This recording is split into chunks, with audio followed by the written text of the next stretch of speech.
Mike Sullivan froze mid-step, the cattle prod dangling forgotten from arthritic fingers. Thunder's massive frame convulsed weakly within the python's merciless embrace, each labored breath growing shallower than the last. The magnificent Brahman bull, who had pulled Mike from the depths of grief when nothing else could, was dying before his eyes. Linda's scream pierced the heavy Texas air as she stumbled backward, medical kit crashing to the mud, her weathered face contorting with the same horror that clawed at Mike's chest. The photograph of Lily, still tucked in Thunder's stall where Mike had placed it 5 years ago after the funeral, flashed through his mind. Another promise he was about to break. "Get the tranquilizer gun now!" Mike bellowed. Even as his heart whispered, it was already too late. How could he possibly save the last living soul that mattered to him, with a lion pride watching from the tree line and a 20-foot python tightening its grip? Leave a like and share your thoughts in the comments along with the city you're watching from now. Let's continue with the story. The sun-bleached sign at the entrance to Whispering Pines Wildlife Reserve had been Mike Sullivan's welcome home for the past 8 years. After 27 years in the Marines and a life that had taken him across 4 continents, this small patch of Texas hill country had become his final outpost. Not by choice at first, but by necessity. A place to heal, to hide, to forget. Now, at 58, the weathered creases around his eyes told stories he rarely shared, and his once military posture had softened just enough to suggest surrender to time, if nothing else. The 200-acre reserve sat on the outskirts of Limestone County, where drought-resistant mesquite trees and native grasses stretched toward a horizon that seemed to promise freedom. It was modest compared to the sprawling cattle operations that had once dominated the region, but it was enough. For Mike, it was everything.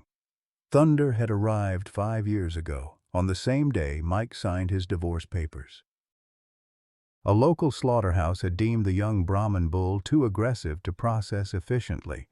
Dr. James Wilson, the area's only large animal veterinarian, had called Mike as a last resort.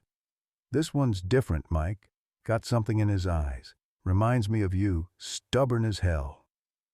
That night, as Mike led the reluctant bull into the barn, the sky had opened up with the first rain in months.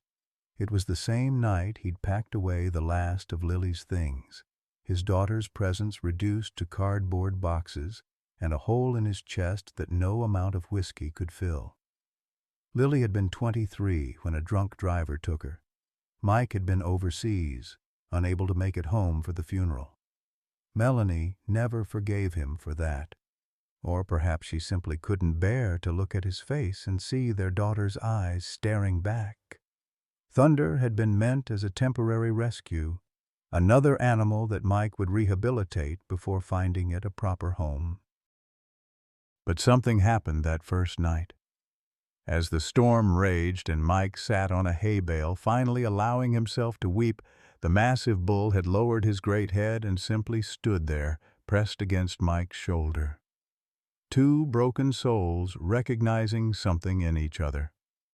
Now, Thunder was the centerpiece of Mike's small sanctuary. Children from local schools would visit on field trips, their eyes widening at the massive bull with the gentle demeanor. "He's bigger than my daddy's truck," they'd exclaim as Thunder patiently accepted their tentative pats. Mike would smile then, one of his rare, genuine smiles, watching as Thunder deliberately gentled himself for tiny hands. The bank notices had started coming 6 months ago. First polite, then increasingly urgent. The drought had driven up feed costs. Veterinary bills for the other rescue animals added up. The modest pension from the Marines only stretched so far. Each time Samuel Baker from Lone Star Development called with an offer, "Think about it, Mike, $1 million for land that's barely breaking even," Mike would look at Thunder and remember the way the bull had stood steady on his worst nights, and the answer remained the same. "This land ain't for sale," he'd say, his Texas drawl thickening with resolve. "Not now, not ever. The morning had begun like any other at Whispering Pines. Mike rose before dawn, his joints protesting the early hour with the familiar chorus of aches that had become his daily alarm clock. The coffee was strong and black, the way he'd learned to drink it in the service, a habit he never bothered to break even when doctors suggested it might help with his insomnia. The sturdy ranch house kitchen, with its worn wooden table and faded checkered curtains Melanie had hung 15 years ago, stood as a testament to a life paused rather than progressed. Mike's morning ritual never varied. Coffee first, then feed the animals, starting with Thunder. The massive Brahman bull would already be waiting by the east fence, his distinctive hump silhouetted against the pink-orange glow of sunrise. This morning, Thunder had greeted him with the gentle headbutt that had become their private hello, his warm breath fogging in the cool morning air. "Morning, big guy," Mike had said, reaching up to scratch behind the bull's ears. Thunder leaned into the touch, nearly 2,000 pounds of muscle yielding to the affection. "Another day above ground, huh? That's something." The bull's intelligent eyes seemed to understand more than any animal should. Mike sometimes caught himself having full conversations with Thunder, sharing thoughts he'd never voiced to another human. Thoughts about Lily, about Melanie, about the emptiness that still yawned inside him despite the years that had passed. Thunder never offered platitudes or awkward silences, just steady companionship that asked for nothing in return. After tending to the other rescue animals, 3 retired rodeo horses, a one-eyed longhorn, and an assortment of smaller creatures, Mike had returned to the house to face the day's paperwork. That's when he'd seen it. Another envelope from First National Bank, stamped with red block letters that couldn't be mistaken for anything good. Final notice of foreclosure. Response required within 10 days. Mike's calloused fingers trembled slightly as he tore open the envelope. The contents were as expected, cold, legalistic language informing him that his time had run out. The drought had stretched the reserve's finances to breaking point, and the payment extensions had reached their limit. As if on cue, the phone rang. Mike didn't need to check the caller ID to know who it was. "Sullivan," he answered, his voice deliberately neutral. "Mike, it's Samuel Baker." The overly friendly voice oozed through the receiver. "I heard about the foreclosure notice. Tough break." Mike's jaw tightened. "News travels fast." "Small town," Baker replied smoothly. "Listen, my offer still stands. In fact, given the circumstances, I'm prepared to be generous. $1 million for the property, all debts cleared, and I'll even throw in a guarantee that your pets find appropriate new homes." The way Baker said "pets" made Mike's free hand curl into a fist. "And what happens to this land then, Baker? Another luxury resort for people who've never worked a day in their lives?" Baker chuckled, the sound as genuine as a $3 bill. "Progress, Mike. It's called progress. This is prime real estate going to waste on animals that frankly are one step away from the slaughterhouse." Mike thought of Thunder, of the trust in those brown eyes. "The answer's still no." "Don't be a fool, Sullivan. You've got until the end of the month before the bank takes it anyway. At least this way you get something out of it." "I appreciate your concern," Mike said, each word clipped. "But I'll find another way." "There is no other way," Baker began, but Mike had already hung up. The rest of the morning passed in a blur of spreadsheets and calculations that all led to the same dismal conclusion. By noon, Mike needed a break from the mounting hopelessness. He grabbed his battered Stetson and headed out to check on Thunder, hoping the bull's steady presence might clear his mind. But Thunder wasn't at his usual spot by the east pasture fence. Mike didn't panic immediately. The bull had the run of several connected fields, but a nagging unease began to form in the pit of his stomach. He whistled the distinctive pattern that usually brought Thunder running. Nothing. By the time Mike had checked the north and west pastures, the unease had grown into genuine concern. Thunder never wandered far, The bull was territorial and creatures of habit, especially in the midday heat. Mike climbed into his faded blue pickup and began driving the perimeter, scanning the gently rolling landscape with increasing anxiety. It was near the southern boundary, where whispering pines bordered the marshy lowlands, that Mike spotted something unusual. The fence was intact, but several posts were leaning at odd angles, as if something very large had pushed against them. Beyond, the tall grass was flattened in a wide swath leading toward the marsh. Mike's blood ran cold when he saw the distinctive pattern in the mud. Having worked as a wildlife ranger for nearly a decade, he recognized snake tracks instantly. But these weren't from any ordinary snake. The width and depth of the impressions suggested something massive, far larger than any native Texas species. Then he remembered the news reports from a few months back.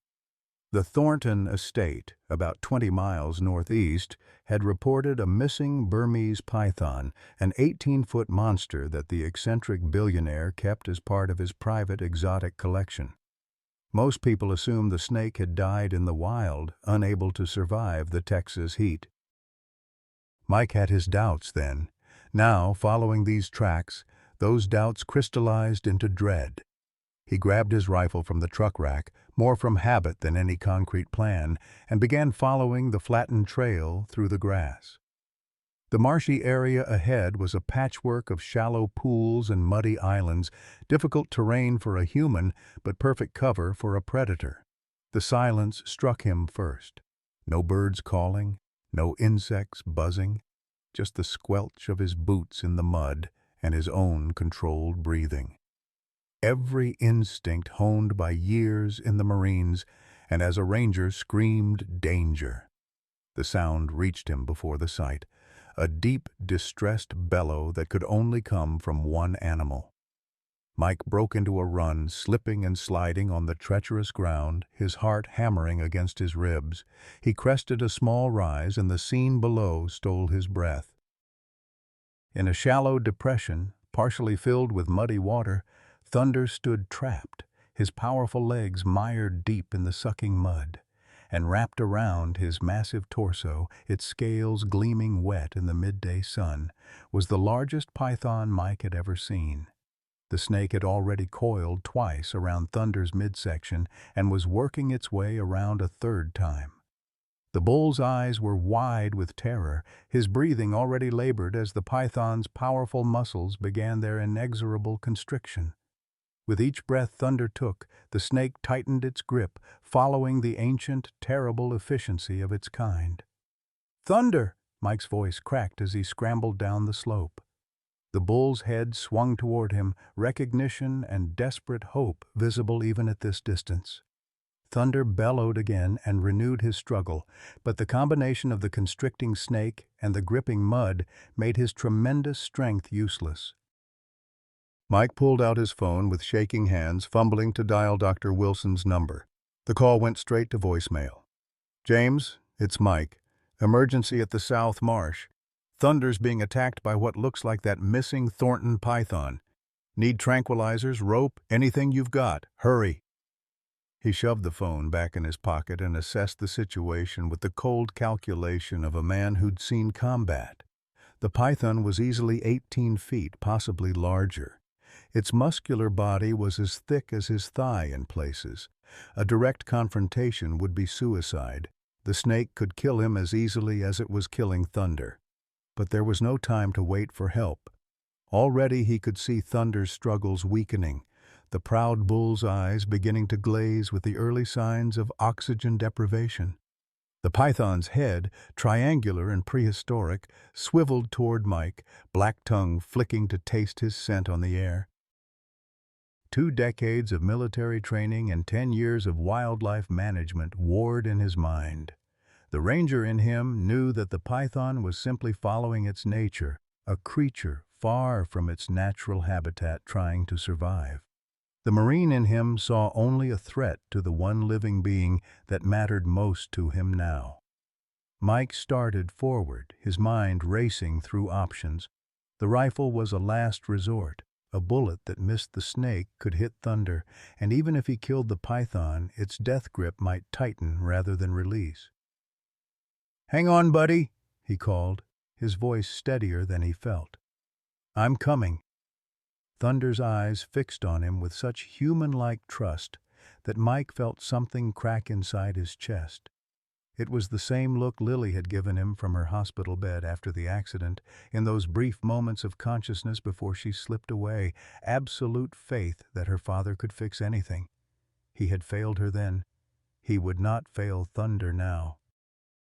Mike reached the edge of the muddy depression and began to circle, looking for the firmest approach. Every second counted. The python adjusted its grip, muscles rippling beneath its patterned skin as it tightened around Thunder's barrel chest. The bull let out a sound Mike had never heard before, halfway between a moan and a whimper, a sound of surrender that sent ice through his veins. "Like hell," Mike growled and stepped into the mud. The mud sucked at Mike's boots with greedy persistence as he maneuvered closer to Thunder. Each step was a negotiation with the treacherous ground, his progress agonizingly slow while precious seconds ticked away. He'd grabbed a length of rope and the cattle prod from his truck, tools that suddenly seemed pathetically inadequate against the python's primal power. "Easy, big guy," Mike called, his voice deliberately calm despite the panic clawing at his chest. "I'm coming. Just hold on." Thunder's eyes tracked him, the bull's massive head hanging lower now as his strength ebbed. The python had established a rhythm to its constriction, tightening with each exhale, never allowing the lungs to refill completely. It was nature's perfect killing technique, refined over millions of years. Mike had seen it before in smaller snakes, but never on this scale, never with these stakes. He was 15 feet away when he made his first attempt. Raising the cattle prod, he extended it toward the python's head, hoping to startle it enough to loosen its grip. The snake's reaction was swift and terrifying. Its head whipped around toward the threat, jaws gaping to reveal rows of backward-curving teeth. Mike stumbled backward, nearly losing his footing in the mud. Thunder bellowed weakly, the sound more desperate than before. Mike could see the bull's legs trembling with effort, his once proud stance reduced to a battle just to remain upright. "I need a new plan," Mike muttered to himself, circling to approach from a different angle. That's when he heard it. A low, rumbling growl that didn't come from Thunder or the python, a sound that had no business being in Central Texas. Mike turned slowly, every nerve ending suddenly alert to a new danger. At the edge of the clearing, partially obscured by tall marsh grass, stood a tawny shape unmistakable to anyone who'd ever visited a zoo. A lioness, lean and watchful, her amber eyes fixed on the struggle before her. As Mike stared in disbelief, more shapes materialized beside her. Another lioness, a young male, and finally a magnificent male lion with a full, dark mane. "What in God's name?" Mike whispered. His mind raced through improbable explanations. There were no zoos within 50 miles. No traveling circuses had been reported in the area. The only wild animal park was over in Glen Rose, nearly 100 miles away. The lead lion took a step forward, and Mike instinctively positioned himself between the predators and Thunder. It was madness. He was now caught between apex predators, armed with nothing but a cattle prod and rapidly diminishing options. But the lions didn't charge. They maintained their position at the edge of the clearing, their behavior more curious than predatory. That's when Mike noticed something odd. Each lion bore a small colored tag on its ear. Not the marking of wild animals, but of monitored ones. A fragment of conversation floated back to him, something Linda Parker had mentioned months ago over coffee at the local diner. His elderly neighbor had been unusually secretive about a conservation project she was funding on her sprawling ranch that bordered Whispering Pines to the east. Mike had assumed it was something to do with native bird species. Linda had always been passionate about Texas wildlife, But now a far more incredible possibility presented itself. A crack of thunder overhead pulled Mike's attention back to the immediate crisis. Dark clouds had been gathering all morning, and now the promise of a storm added urgency to an already desperate situation. Rain would make the mud deeper, the footing more treacherous, and rescue efforts nearly impossible. He had to act now, with or without understanding why a pride of lions was watching the proceedings like some bizarre nature documentary. Thunder's eyes were beginning to close, his massive frame swaying alarmingly. The python had established its grip around Thunder's midsection and was working its way higher, toward the bull's thick neck. Mike knew from his ranger training that once the constriction reached the neck, death would follow quickly. "No," Mike said, the word hardly more than a growl. Something shifted inside him. The same cold, focused resolve that had kept him alive through 3 tours in combat zones. Time slowed. Options clarified. He couldn't save Thunder from a distance. He would have to engage the python directly, create enough of a distraction to make it loosen its grip, even temporarily. It would mean putting himself within striking range of a predator that could easily kill him. For a moment, Lily's face flashed before him, her smile, her disappointment when he missed her college graduation because of deployment, her forgiveness afterward. "It's okay, Dad," she'd said. "You're saving the world. I get it." He hadn't saved the world. He hadn't saved her. But maybe he could save Thunder. Mike stepped forward with new purpose, calculating angles and timing. The python's head was currently on the far side of Thunder's body, focused on maintaining its constriction. If Mike could reach the coils nearest to him and create enough pain or surprise, the snake might reflexively loosen its grip. The cattle prod would be his best option. A shock to the sensitive underside of the snake might trigger the desired response. It was risky. If the python redirected its attack toward him, Mike would have mere seconds to react. "Hold on, Thunder," he called, moving as quickly as the mud allowed. "Just a little longer." The bull's eyes found his, and in that moment, Mike saw something that stopped him cold. Not just fear or pain, but recognition, trust.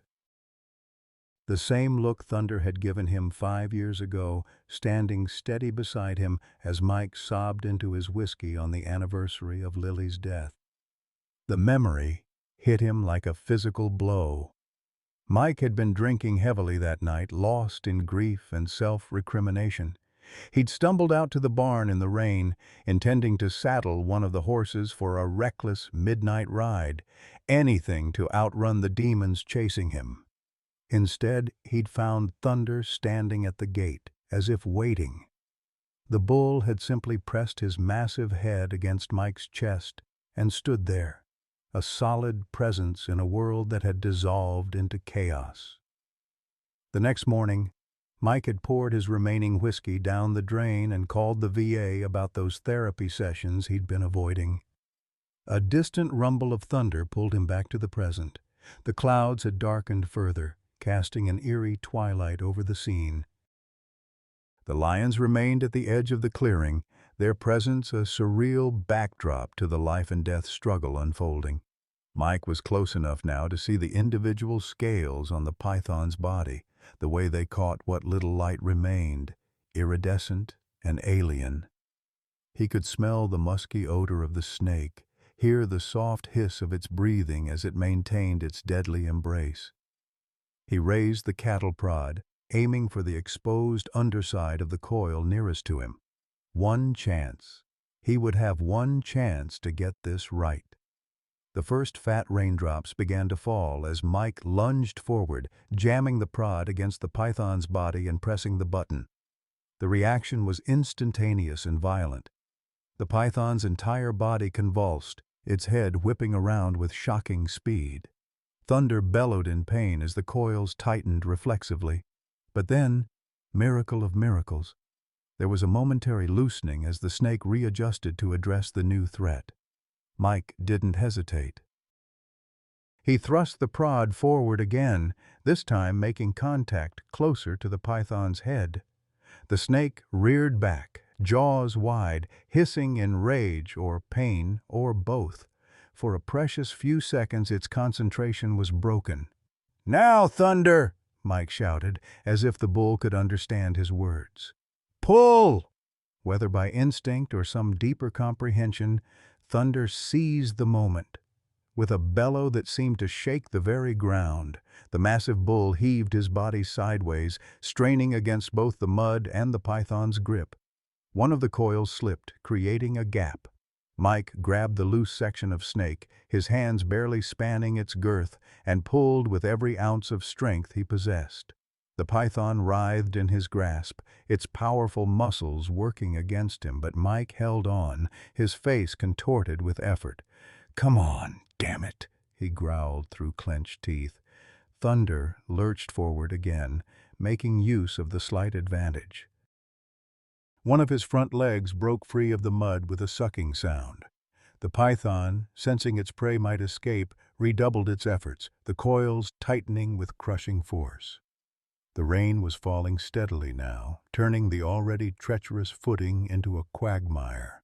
Mike lost his balance, one knee sinking into the mud. The python took advantage of his vulnerability, its head darting toward him with frightening accuracy. Mike barely managed to raise the cattle prod in time. The snake's jaws closed around it instead of his arm, teeth scraping against the insulated handle with a sound that raised the hair on the back of his neck. He was in serious trouble now, caught in a deadly tug-of-war with a creature that outweighed him and possessed strength he couldn't match. The python had partially released Thunder to deal with this new threat, but the bull was still trapped in mud up to his knees, unable to escape or help. As Mike struggled to free the prod from the python's grip, he became aware of movement at the edge of his vision. The lions were advancing, their powerful bodies moving with liquid grace through the tall grass. Whether drawn by the commotion or sensing weakness, they were coming closer, adding a new layer of danger to an already impossible situation. Mike's arms burned with effort, his boots sliding in the mud as he tried to maintain his position. The python had wrapped a section of its body around the cattle prod and was using its leverage to pull Mike off balance. Rain plastered his shirt to his back, ran in rivulets down his face, obscuring his vision. In that moment of near defeat, with options dwindling and strength failing, Mike experienced something he hadn't felt since his darkest days after Lily's death.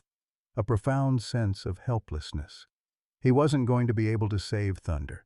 He might not even be able to save himself. The realization came with a surge of grief so powerful it manifested as a physical pain in his chest. He'd failed again, failed to protect someone he loved. Then something unexpected happened. The lead lion, the magnificent male with the dark mane, let out a roar that seemed to vibrate the very air. It wasn't directed at Mike or Thunder. The lion's gaze was fixed on the python. The snake paused in its struggle, its primal brain registering the presence of another apex predator.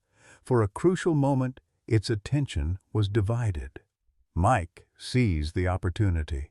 With a hoarse cry of effort, he wrenched the cattle prod free and immediately jabbed it at the python's sensitive nose, triggering the electrical charge. The snake recoiled, momentarily disoriented.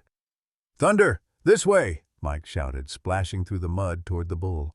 With the python's coils loosened, Thunder managed to heave his massive body forward, breaking free of another layer of mud. Mike reached his side, grabbing the bull's halter, which was still miraculously in place. "Come on, big guy," he urged, pulling with one hand while keeping the cattle prod positioned defensively with the other. "One step at a time." Thunder's eyes were wild with fear and exhaustion, but he responded to Mike's voice, lurching forward again. Each movement was a battle against the sucking mud and the lingering effects of the python's constriction, but the bull was making progress. The python had recovered its composure and was now reorienting toward them, its body slithering with surprising speed through the mud. The lions had spread out in a loose semicircle, watching intently but making no move to interfere.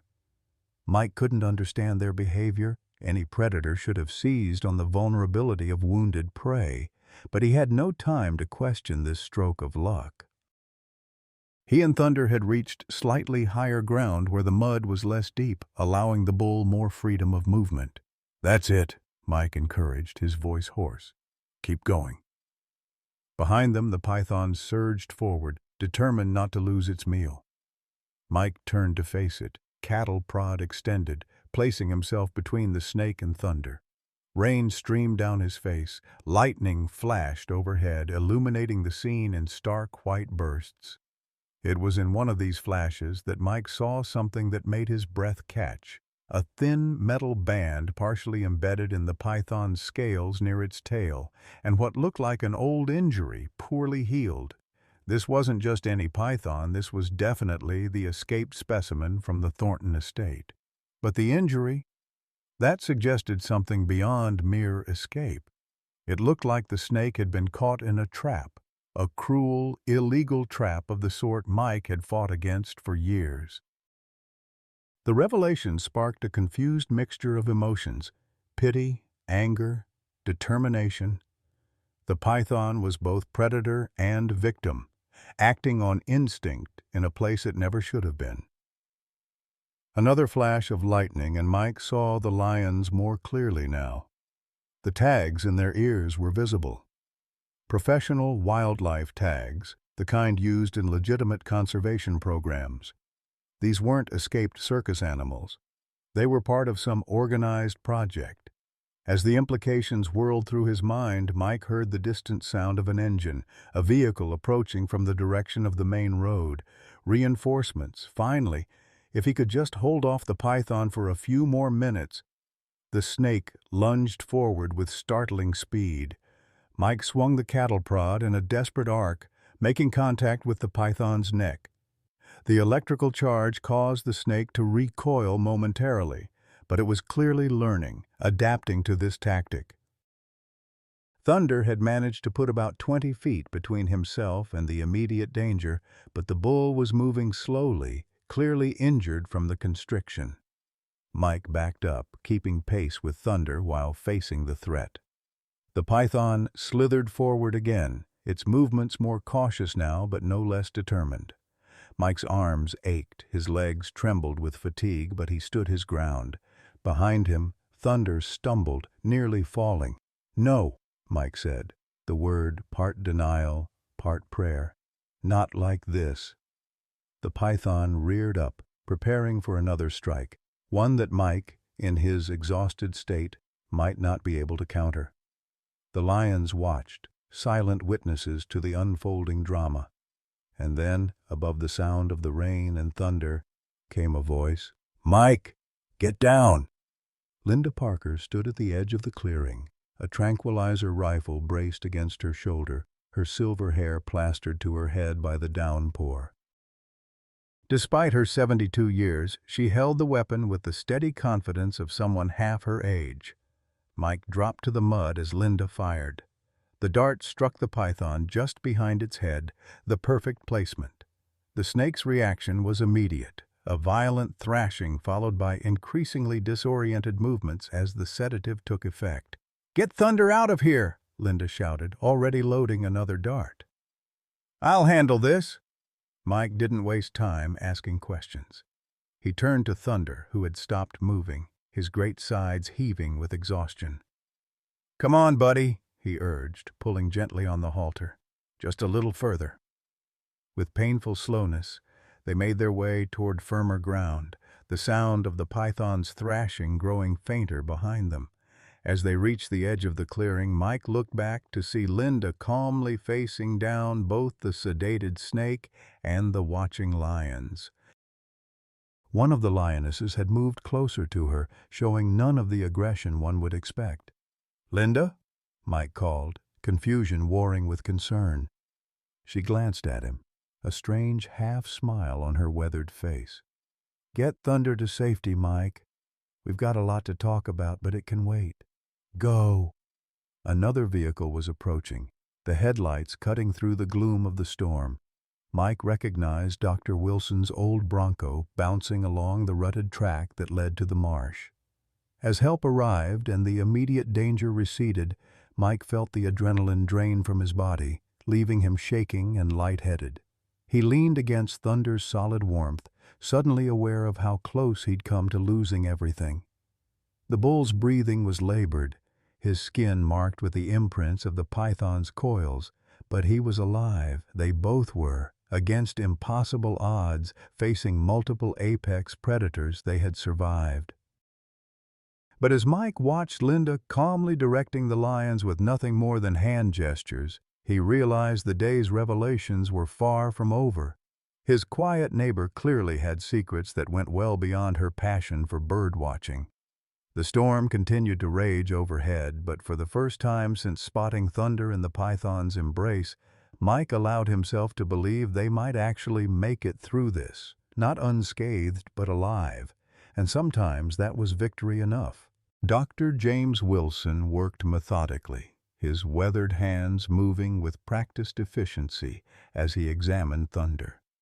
The veterinarian's truck had become a makeshift field hospital, the tailgate serving as an examination table for supplies, while Thunder stood trembling beneath a hastily erected tarp. The rain continued to fall in heavy sheets, drumming against the canvas and turning the surrounding ground into a quagmire. "Multiple contusions along the rib cage," Wilson muttered, pressing gently against the bull's side. "Breathing's labored, but I don't think there's any permanent damage to the lungs." Mike hovered nearby, his clothes still soaked and mud-caked, refusing the emergency blanket Wilson had offered him. "What about internal injuries? That snake was crushing him for God knows how long before I found him." Wilson straightened, wincing as his own aging joints protested. At 65, the veterinarian had been threatening retirement for the past decade, but somehow never quite got around to it. Hard to tell without proper equipment. The good news is he's standing, which means no spinal damage. I'll give him anti-inflammatories and antibiotics as a precaution. The rest is wait and see. Thunder's massive head hung lower than usual, his normally alert eyes dulled with pain and exhaustion. But when Mike stepped closer, the bull leaned slightly toward him, seeking contact. Mike placed a hand on Thunder's broad forehead, the touch conveying what words couldn't. "You're going to be okay, big guy," Mike said softly. "We both are." Wilson watched the interaction with a carefully neutral expression. He'd long ago stopped trying to lecture Mike about anthropomorphizing the animals in his care. Whatever bond existed between this hardened ex-Marine and the Brahman bull defied conventional veterinary wisdom, and Wilson had seen enough in his 40 years of practice to know when to keep his opinions to himself. "He needs rest, fluids, and monitoring," Wilson said instead, packing up his medical kit. "I'd prefer to transport him to the clinic, but moving him right now might do more harm than good. Can you get him to the barn?" Mike nodded, his eyes never leaving Thunder. "We'll manage." A few yards away, Linda Parker was engaged in a hushed conversation with two men Mike didn't recognize. They wore the unmistakable khaki uniforms of wildlife officials, their attention divided between the sedated python now secured in a specialized transport container and the pride of lions that had inexplicably remained at the periphery of the scene. The appearance of Linda, his 72-year-old neighbor, who he'd always thought of as a genteel widow with a passion for gardening, wielding a tranquilizer rifle with the confidence of a professional game warden, had been just one of the day's surreal developments. The casual way she communicated with the lions and their apparent response to her commands had been another. As if sensing his thoughts, Linda broke away from the wildlife officials and approached, looking incongruously composed despite her rain-soaked appearance. "How is he?" she asked, nodding toward Thunder. "He'll live," Mike replied, studying her with new eyes. "No thanks to that python. Or those lions that apparently answer to you." Linda's mouth twitched in what might have been amusement. "The lions weren't a threat, Mike. They're part of a rehabilitation program. Former circus animals being prepared for a sanctuary in South Africa." "On your property?" Mike couldn't keep the disbelief from his voice. "I have 2,000 acres and more money than I know what to do with," Linda said simply. "Conservation seemed a better legacy than another wing on the hospital with my late husband's name on it." Mike absorbed this, trying to reconcile the Linda he thought he knew, the woman who brought peach cobbler to community meetings and fussed over her rose garden, with this calm, competent person who apparently ran a secret big cat rehabilitation center. "Why didn't you ever mention it?" Linda's weathered face softened. "Would you have believed me? Besides, the fewer people who know, the better. These animals have had enough human interference to last several lifetimes." Before Mike could respond, one of the wildlife officials approached, his expression grave beneath his rain-slicked hat. "Mrs. Parker, we've identified the python. It's definitely the Thornton specimen. The microchip confirms it." "But there's something else you should see." Linda excused herself, following the man to the transport container. Mike turned his attention back to Thunder, who had closed his eyes, swaying slightly on his feet. "We need to get him home," Mike said to Wilson, who was administering a final injection.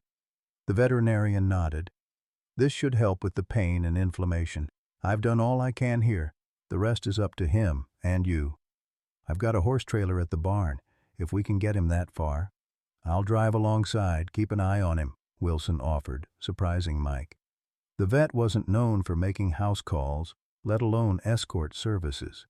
Mike's truck, with Wilson's help, managed to pull close enough to where Thunder stood that they could secure a lead rope to his halter.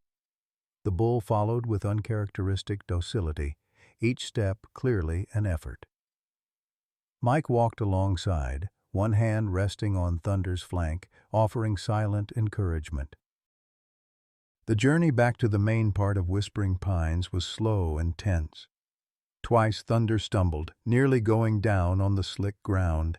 Each time Mike's heart seized with fear, knowing that if the bull went down in these conditions, getting him up again would be nearly impossible.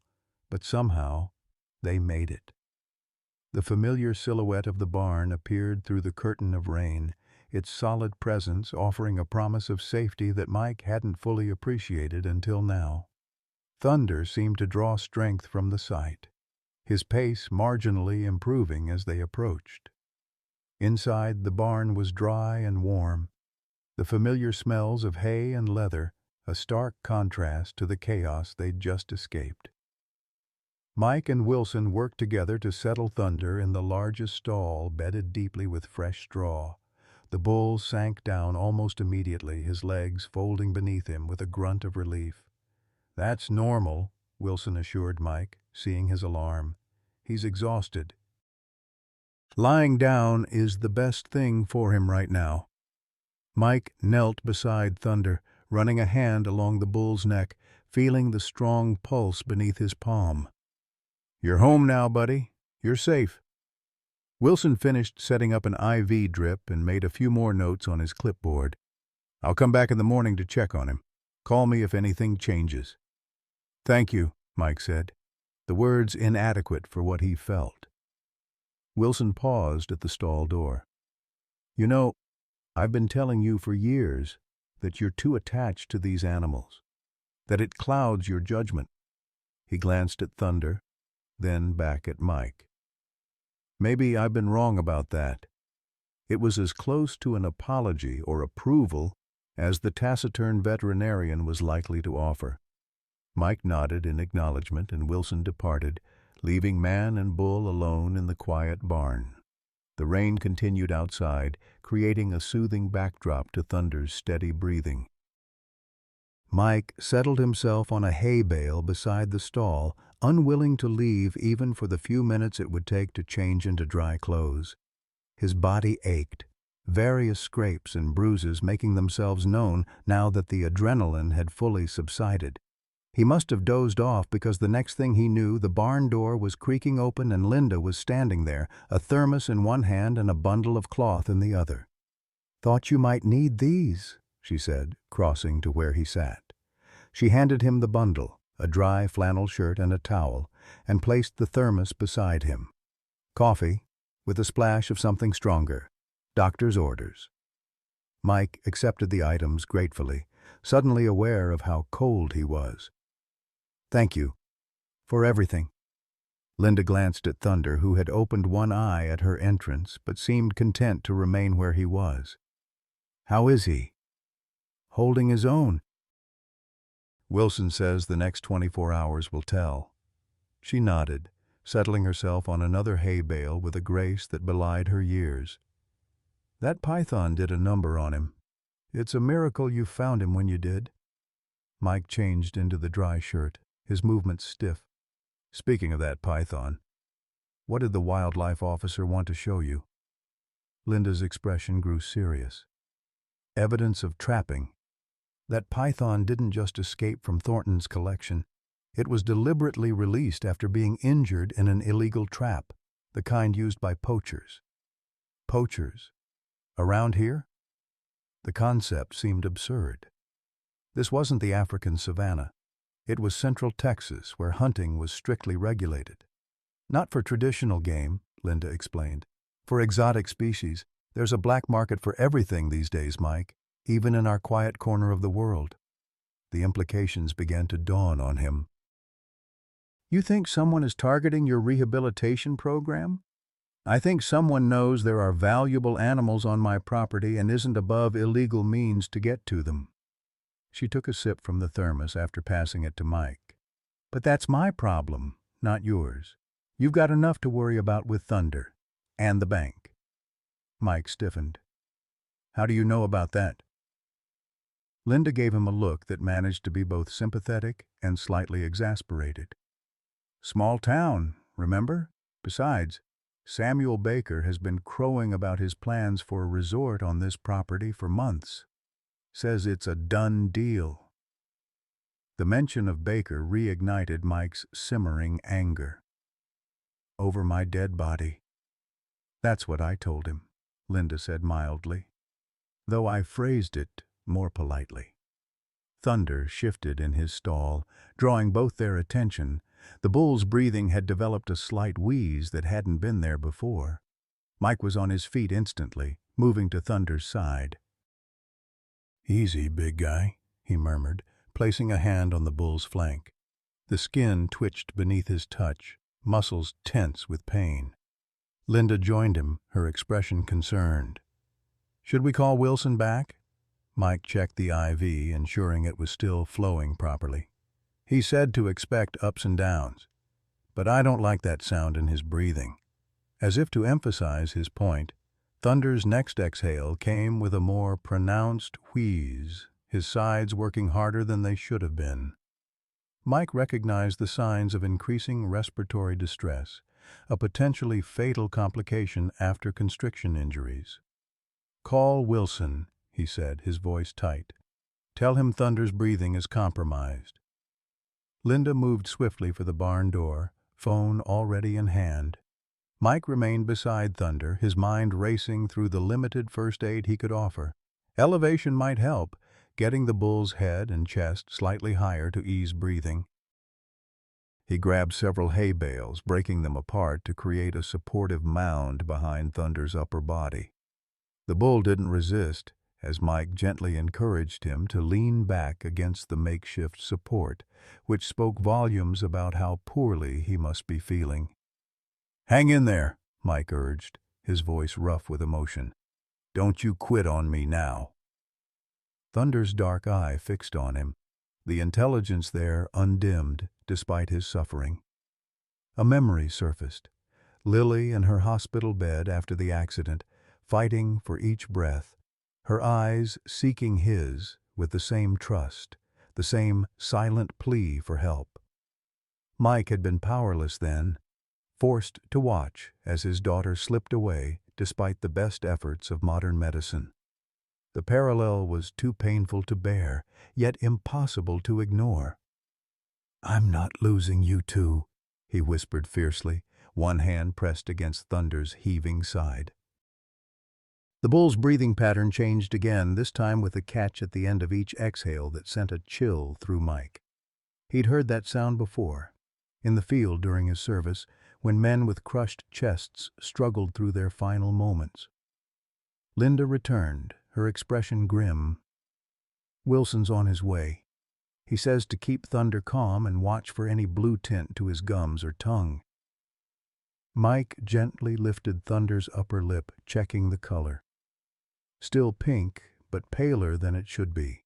Not good, but not critical yet. "What else did he say?" Mike asked, knowing there was more from Linda's hesitation.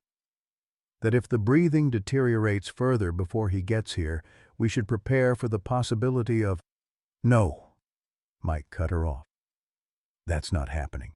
Linda didn't argue, merely nodded and moved to the other side of Thunder, placing her own hand on his flank in silent support. Outside, the storm had intensified, wind driving the rain against the barn's sturdy walls. Thunder flinched at a particularly loud crack of thunder, his breathing becoming more erratic. "It's okay," Mike soothed, stroking the bull's broad forehead. "Just a little noise, nothing to worry about." But there was plenty to worry about, and they both knew it.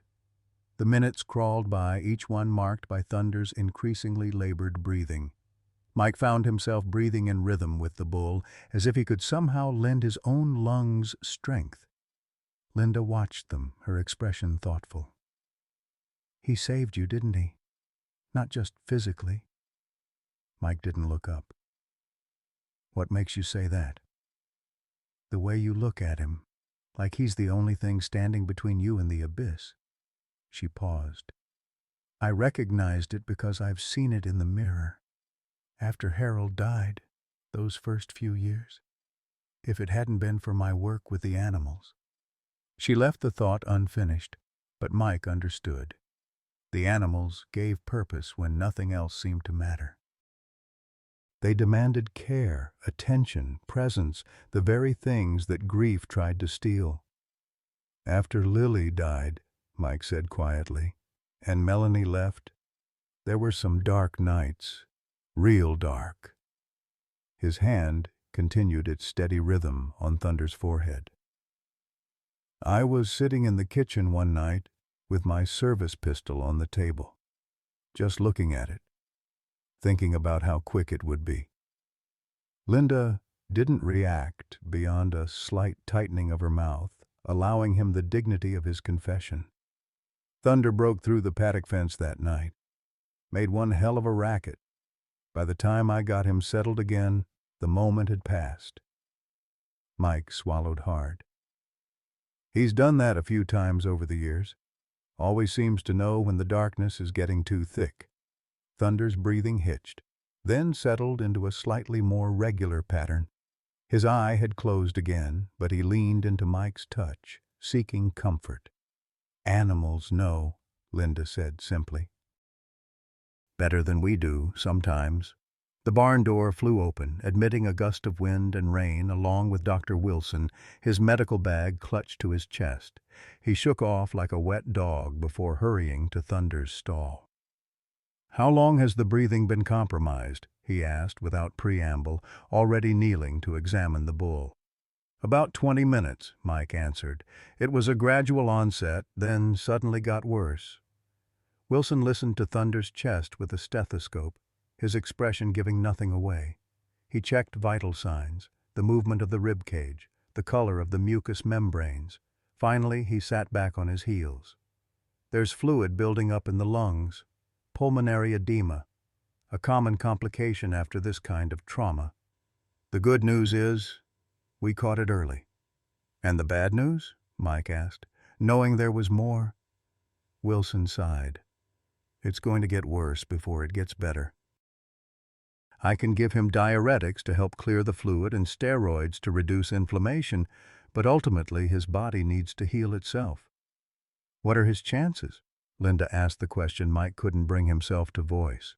50-50, Wilson said bluntly. "The next few hours are critical.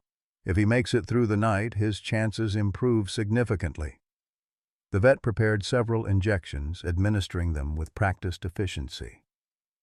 "I'm going to stay," he announced. "I've got a camp bed in the truck. I'll set up in the tack room." Mike was surprised by the offer. Wilson wasn't known for his bedside manner or going above and beyond. "You don't have to do that." "Yes, I do," Wilson replied, his tone brooking no argument. "Besides, the roads are getting bad. Probably safer to wait out the storm here anyway." It was a transparent excuse, but Mike accepted it with a nod of gratitude. Wilson gathered what he needed from his truck and retreated to the tack room, leaving Mike and Linda once again keeping vigil over Thunder. "You should get some rest too," Linda told Mike. "I can watch him for a while." Mike shook his head. "I'm not leaving him." Linda didn't press the issue. Instead, she settled more comfortably on her hay bale, clearly prepared for a long night. "Then I'll keep you company. Harold always said I was too stubborn for my own good." The storm continued to rage outside, but inside the barn, a strange peace had descended. 3 people from different walks of life united in their concern for a creature that many would consider just livestock. To Mike, it felt like the most natural thing in the world. Thunder's breathing gradually eased as the medications took effect. The wheeze remained, but less pronounced, and the rhythm became more regular. Mike allowed himself a cautious optimism, though he knew they weren't out of the woods yet. "Tell me about your conservation project," he said to Linda, partly to distract himself, partly out of genuine curiosity. She smiled, the expression warming her weathered face. "It started small, just a few acres set aside for native species. Then about 5 years ago I heard about a circus going bankrupt. Their animals were headed for euthanasia or dubious private collections. I couldn't stand the thought." "So you bought lions," Mike said, still struggling to reconcile this with his image of his neighbor. "And 2 elephants, 3 tigers, and a rather bad-tempered zebra," Linda added, a twinkle in her eye. "The zebra was actually the most dangerous of the lot. Had a vendetta against men with beards." Despite the tension of the moment, Mike found himself smiling. "How did you keep it secret all this time?" "People see what they expect to see," Linda said simply. "A widow in her 70s is expected to garden and bake pies, not run a wildlife sanctuary." "It's amazing what you can hide in plain sight when no one's really looking." There was wisdom in that, Mike thought. People had stopped really looking at him too after Lily died. They saw what they expected: a broken man, a recluse with his animals. No one asked about the good days anymore, the small victories, the moments of unexpected joy. Thunder stirred, his massive head lifting slightly. Mike leaned closer, alert for any sign of distress, but the bull's eye was clearer now, more alert. He extended his muzzle toward Mike's hand, the warm breath a reassuring caress against his palm. "That's it," Mike encouraged softly. "You're doing great, buddy." For the first time since finding Thunder in the python's grip, Mike allowed himself to believe that they might actually come through this intact, not unchanged. No one walked away from the edge of the abyss without carrying something back, but alive, together. And for now, that was enough.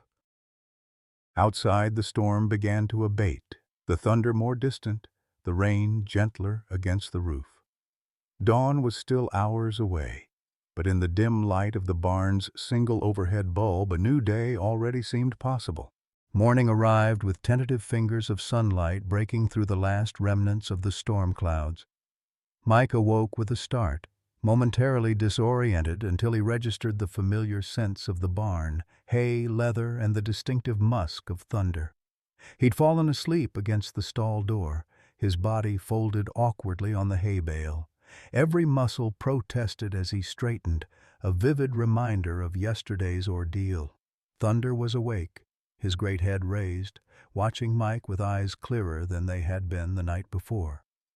The bull's breathing still carried a slight wheeze, but the desperate labor of the previous evening had eased. A profound relief washed over Mike at this simple improvement. "Morning, big guy," he said softly, his voice rough with sleep. "You look better." Thunder responded with a gentle huff, the closest thing to a greeting the bull ever offered. Mike reached through the stall bars to run a hand along Thunder's broad forehead, finding the skin warm but not feverish. Another good sign. "Well, would you look at that?" came Dr. Wilson's voice from the tack room doorway. The veterinarian looked rumpled and tired, but there was a note of surprised approval in his tone. "Didn't expect him to be so alert this morning." Mike stood, wincing as his stiff joints protested. "The breathing's better." Wilson nodded, already moving forward to conduct a more thorough examination. "Tough old bull you've got here. Most animals wouldn't have survived what he went through yesterday." "He's a fighter," Mike agreed, stepping back to give Wilson room to work. Linda appeared at the barn door, bearing a tray with mugs of steaming coffee and a plate of what looked like freshly baked biscuits. The normality of the offering seemed almost surreal after the events of the previous day. "Thought you boys might need some breakfast," she announced, setting the tray on a nearby feed bin. "How's our patient?" "Better than expected," Wilson replied, straightening up from his examination. "Lungs are clearing, vital signs stabilizing. He's not out of the woods yet, but I'd say his odds just improved significantly." Mike accepted a mug of coffee from Linda, the warmth seeping into his cold, stiffened fingers. "Thank you for everything." She waved away his gratitude with a practical gesture. "Neighbors help neighbors. That's how it's always been out here." "Most neighbors don't keep a pride of lions or tranquilizer rifles," Mike pointed out, a hint of humor creeping into his voice for the first time in what felt like ages. Linda's eyes crinkled with amusement. "Well, I never claimed to be typical." Wilson joined them for coffee, the three forming an unlikely breakfast gathering in the middle of the barn. Thunder watched them from his stall, occasionally shifting position but seeming content to rest. "So, what happens now?" Mike asked, directing the question at both of them, and neither. Wilson answered first, his tone matter-of-fact. "Thunder needs at least a week of complete rest, no stress, no exertion. I'll leave antibiotics and anti-inflammatories. With proper care, he should make a full recovery." "And the python?" Mike hadn't intended to ask, but found himself concerned despite everything. "Being treated at a wildlife rehabilitation center in Austin," Linda supplied. "Those trap injuries were serious but not necessarily fatal with proper care." Mike absorbed this, surprised by his own relief. After everything, he couldn't bring himself to wish death on the python. It had been acting on instinct, doing what millions of years of evolution had designed it to do.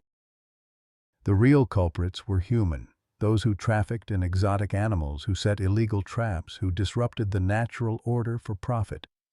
"And the lions?" he continued. Linda sipped her coffee before answering. "Back in their secure enclosure.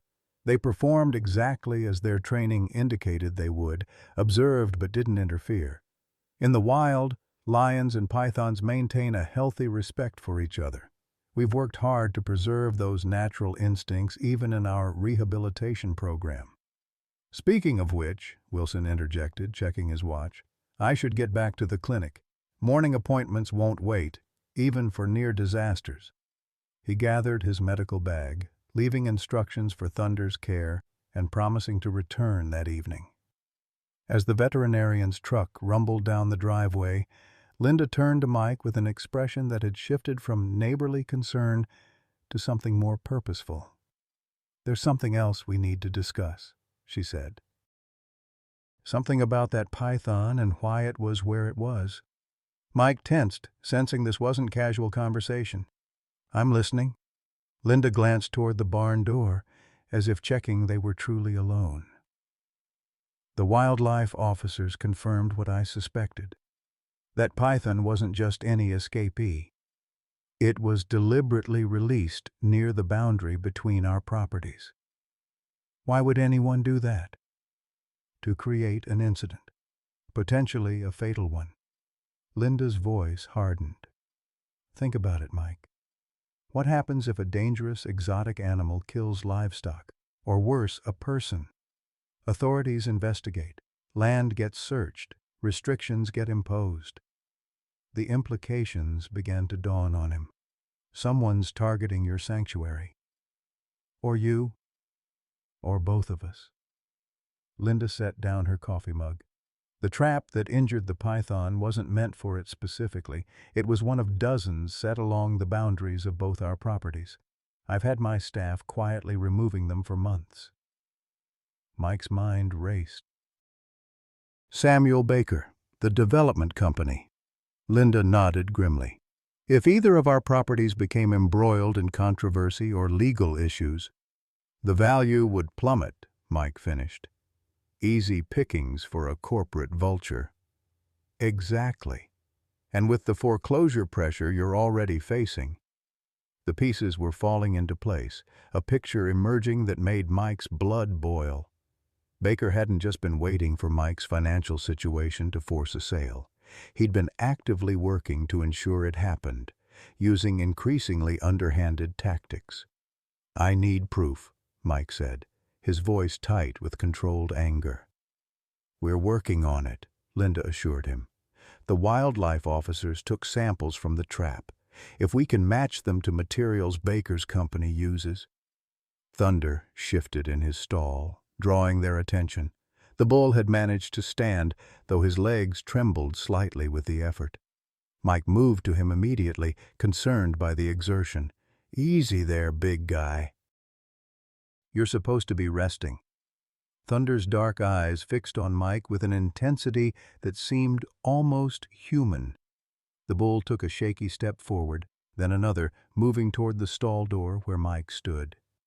He wants out, Linda observed. Not happening, Mike replied firmly. Doctor's orders? Complete rest. But Thunder wasn't to be deterred.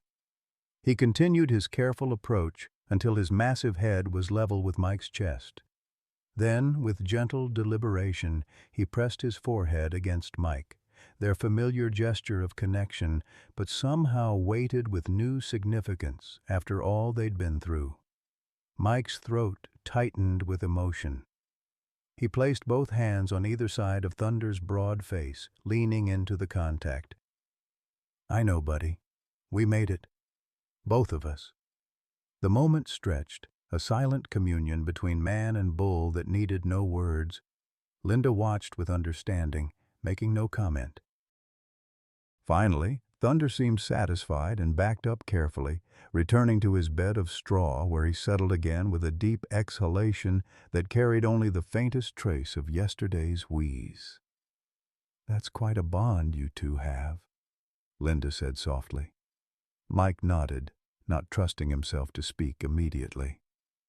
When he did, his voice was rough with emotion. He saved me. After Lily died, I was in a dark place. The darkest. He knew somehow. Kept breaking out, causing problems, demanding my attention. Kept me too busy to... He trailed off, but Linda nodded, understanding the unspoken. Animals know, she said simply. Better than we give them credit for. A sudden commotion outside broke the moment. The sound of vehicles on the gravel driveway, doors slamming, voices calling out. Mike tensed, instinctively moving to place himself between Thunder and potential danger. Linda reached the barn door first, peering out with caution. Her expression shifted from alarm to surprise. It's a news crew, she reported. Local station, looks like. What the hell? Mike joined her at the door, bewildered. Indeed, a white van bearing the logo of the Austin affiliate ABC station was parked in his driveway. A reporter in a crisp blazer was already preparing for a stand-up, while a cameraman adjusted his equipment. Two more vehicles had arrived, one belonging to the county sheriff, the other unmarked, but with the distinctive light bar of law enforcement. I'm not talking to reporters, Mike said flatly. Linda placed a restraining hand on his arm. Wait, Let's see what this is about before we chase them off. Reluctantly, Mike held his position at the barn door, watching as the scene unfolded. The reporter was speaking to the camera now, gesturing toward Mike's house and the surrounding property. He couldn't hear the words, but the woman's expression was animated, clearly conveying excitement. One of the plainclothes officers approached the barn, spotting Mike and Linda in the doorway. He was a tall, lean man in his 40s with the weathered look of someone who spent considerable time outdoors. "Mr. Sullivan," he called, approaching with purposeful strides. "I'm Agent Reeves, Texas Parks and Wildlife. We need to speak with you about yesterday's incident." Mike stepped forward, hackles rising. "What incident? And how does anyone even know about it?" Reeves reached them, his expression professional but not unfriendly. "Sir, there's video footage of you rescuing your bull from a Burmese python. It's all over social media this morning." "Video?" Mike echoed, dumbfounded. "What video? There was nobody else out there except—" He broke off, the realization hitting him. The helicopter pilot. "Linda, you said he was from a news network." Linda looked equally surprised. "He was just supposed to transport Dr. Wilson. I had no idea he was filming." Reeves nodded. "Apparently he captured the entire rescue with a mounted camera, started live streaming it when he realized what was happening. Over 1 million views already." Mike felt the ground shift beneath him. The intensely private moment, his desperate struggle to save Thunder, his brush with death, the near loss of the one being that anchored him to this world, had been broadcast for public consumption. The violation of it made him physically ill. "I don't want any part of this," he said tersely. "Tell them to leave, now." "It's not that simple, sir," Reeves said, his tone sympathetic but firm. "The footage shows clear evidence of illegal wildlife trafficking and trapping. We're opening an investigation, and your testimony will be crucial." Mike's anger was temporarily derailed by this information. Investigation? Into what? The python's injuries are consistent with illegal traps that have been turning up all over this county. "We've been trying to track down the source for months." Reeves glanced at Linda. "Mrs. Parker has been assisting us, but this is the first concrete evidence we've had connecting the traps to specific activities." Linda nodded confirmation. "I told you we were working on proof, Mike. This might be it." Mike's mind raced, connecting dots. "Baker, Samuel Baker, and Lone Star Development." Reeves's expression sharpened. "You have information about Baker's involvement?" "Circumstantial," Mike admitted. "But he's been pressuring me to sell this land for months. Got more aggressive recently when the bank started foreclosure proceedings." "And the incidents with trapped animals increased around the same time," Linda added. "Too many coincidences." Reeves pulled out a notebook, suddenly all business. "We'll need formal statements from both of you. And permission to search the property boundaries for more evidence." Mike hesitated, torn between his desire for privacy and the chance to finally understand what had been happening and possibly save his land in the process. A soft noise from the barn behind him made the decision easier. Thunder. This was about protecting Thunder's home as much as his own. "You have my permission," he said. "Whatever you need." Reeves nodded, satisfied. "Thank you, sir. As for the media, I can ask them to respect the boundary of your property, but that footage is already public. You might want to consider making a brief statement, control the narrative a bit." Mike grimaced at the thought, but Linda spoke before he could refuse outright. "We'll think about it," she said diplomatically. "In the meantime, Thunder needs rest and care. That's our priority." Reeves accepted this, providing his contact information before returning to confer with his colleagues. The news crew had set up at the end of the driveway, filming what appeared to be background footage of the property. "I hate this," Mike muttered, retreating back into the barn. "All of it," Linda followed, her expression thoughtful. "I understand the feeling, but this might be the break we needed, Mike. If Baker is behind the traps, if he deliberately released that python hoping to cause problems, he could lose everything, Mike finished. His reputation, his company, maybe even face criminal charges. And the foreclosure would be the least of your worries. Banks don't like being associated with illegal activity. They might be persuaded to renegotiate once this all comes to light. It was a tantalizing possibility, one that Mike hardly dared to consider. After months of watching his options dwindle, of facing the inevitable loss of everything he'd built, a path forward seemed to be opening. Thunder had settled again in his stall, watching the humans with his usual quiet intensity. Mike approached, running a hand along the bull's flank, feeling the strong heartbeat beneath his palm. "What do you think, big guy? Worth putting up with some cameras if it means keeping our home?" Thunder huffed softly, leaning into Mike's touch in what felt remarkably like assent.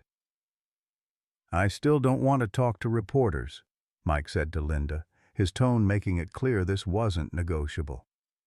She smiled, a glint of mischief in her eyes. "You don't have to. I, on the other hand, make a very compelling interview subject. You'd be amazed how much people underestimate a gray-haired lady in gardening clothes." Mike couldn't help but laugh, the sound rusty from disuse but genuine. "I'm beginning to think everyone has underestimated you, Linda Parker. That's been my secret weapon for decades, dear." She patted his arm. "You stay with Thunder. I'll handle the vultures outside." As Linda strode purposefully toward the door, Mike was struck by how drastically his world had changed in less than 24 hours. Yesterday morning, he'd been a man facing financial ruin, alone except for a bull that most people would consider merely livestock. Now he had allies, potential leverage against Baker, and most importantly, Thunder was alive, recovering, still by his side. It wasn't a resolution yet. There were still battles to fight, details to sort out, a long road ahead. But for the first time in years, that road didn't seem to be leading inevitably downward. There was a fork, a possibility, a chance. Thunder shifted, extending his massive head toward Mike. The bull's dark eyes held that same steady gaze that had kept Mike anchored through his darkest nights. A promise of sorts. We continue. Together. Outside, the camera lights flashed as Linda began her impromptu press conference. Inside, in the quiet sanctuary of the barn, Mike Sullivan felt something he'd almost forgotten how to recognize. Hope, small and fragile but undeniably present, like the first green shoot after a devastating fire, promising that life would return to the scorched earth. He placed his hand on Thunder's broad forehead, their familiar gesture of connection. "We're going to be okay," he said softly. And for the first time in a very long time, he believed it. The days that followed blurred together in a whirlwind of activity that transformed the usually quiet, whispering pines into the center of unexpected attention. Mike maintained his steadfast vigil over Thunder, whose recovery progressed with encouraging consistency. The massive bull's breathing cleared steadily, the wheeze diminishing until it was barely perceptible. By the third day, Thunder was standing for longer periods, his appetite returning, though he still tired easily, the trauma of his ordeal evident in his uncharacteristic periods of rest. Outside the sanctuary of the barn, a storm of a different nature was brewing. The video of Thunder's rescue had gone viral beyond anyone's expectations, garnering millions of views across multiple platforms. Local news coverage quickly expanded to national interest, with major networks picking up the story of the ex-Marine who had risked his life to save a bull from a python, with a pride of lions watching from the sidelines. It was, as one reporter put it, a tale too extraordinary to be fiction. Linda had proven herself a masterful gatekeeper, handling the media with a combination of grandmotherly charm and steel-spined determination that left even the most aggressive reporters respectfully at bay. She provided carefully measured statements, shared select details about her conservation work, and steadfastly protected Mike from unwanted intrusions. When pressed about the hero who had saved Thunder, she would smile and say simply, "Mr. Sullivan prefers to let his actions speak for themselves." The investigation into the illegal trapping operation gained momentum with startling speed. Agent Reeves and his team from Texas Parks and Wildlife had uncovered 17 additional traps along the boundaries of both properties, each carefully documented and collected as evidence. Forensic analysis confirmed what Mike and Linda had suspected. The traps matched materials used exclusively by contractors employed by Lone Star Development. On the morning of the fourth day, Mike was checking Thunder's dressings when his phone rang. The number was unfamiliar, but he answered anyway, half expecting another reporter who had somehow obtained his private number. "Sullivan?" he said curtly. "Mr. Sullivan, this is Margaret Chen from First National Bank." The woman's voice was professionally pleasant but carried an undercurrent of tension. "I'm calling regarding your mortgage situation." Mike's grip tightened on the phone. After everything that had happened, the bank's foreclosure notice had receded in his mind, but hadn't disappeared. "What about it?" "In light of recent developments, the bank would like to discuss options for restructuring your loan." She paused delicately. "It seems there may have been some irregularities in how your case was handled." Mike leaned against the stall door, Thunder's solid presence at his back providing silent support. "Irregularities?" "Yes. It appears that certain pressures may have been applied to accelerate your foreclosure process. The bank is very concerned about potential improprieties and would like to rectify the situation." The careful corporate language couldn't disguise what she was really saying. The bank was running scared, distancing itself from anything that might connect it to Samuel Baker's increasingly suspicious activities. "I see," Mike said, keeping his voice neutral despite the surge of vindication he felt. "And what exactly are you proposing?" "A meeting at your earliest convenience to discuss a more favorable repayment schedule." And of course, any foreclosure proceedings would be immediately suspended pending that discussion. It was more than Mike had dared hope for just days ago. A lifeline thrown when he'd been certain he was drowning. Yet he found himself reluctant to express gratitude too quickly. The bank hadn't developed a sudden conscience. They were protecting themselves. "I'll need to check my schedule," he said, allowing a hint of the leverage he now possessed to color his tone. "It's been rather busy around here lately." Ms. Chen's response came with a note of anxious deference that would have been unthinkable a week ago. "Of course, whenever is convenient for you. We're very flexible." After arranging a tentative appointment for the following week, Mike ended the call and stood for a moment in the quiet of the barn, processing this unexpected turn. Thunder nudged his shoulder gently, seeming to sense the shift in his mood. "Things are changing, big guy," Mike told him, reaching up to scratch the bull's favorite spot behind his ear. "For the better, I think." As if to underscore his words, the barn door opened to admit Linda, her expression caught between exasperation and amusement. "You've got more visitors," she announced, "these ones bearing gifts and quite determined to see you." Before Mike could protest, two figures appeared behind her, Dr. James Wilson, looking unusually animated, and a woman Mike hadn't seen in 5 years.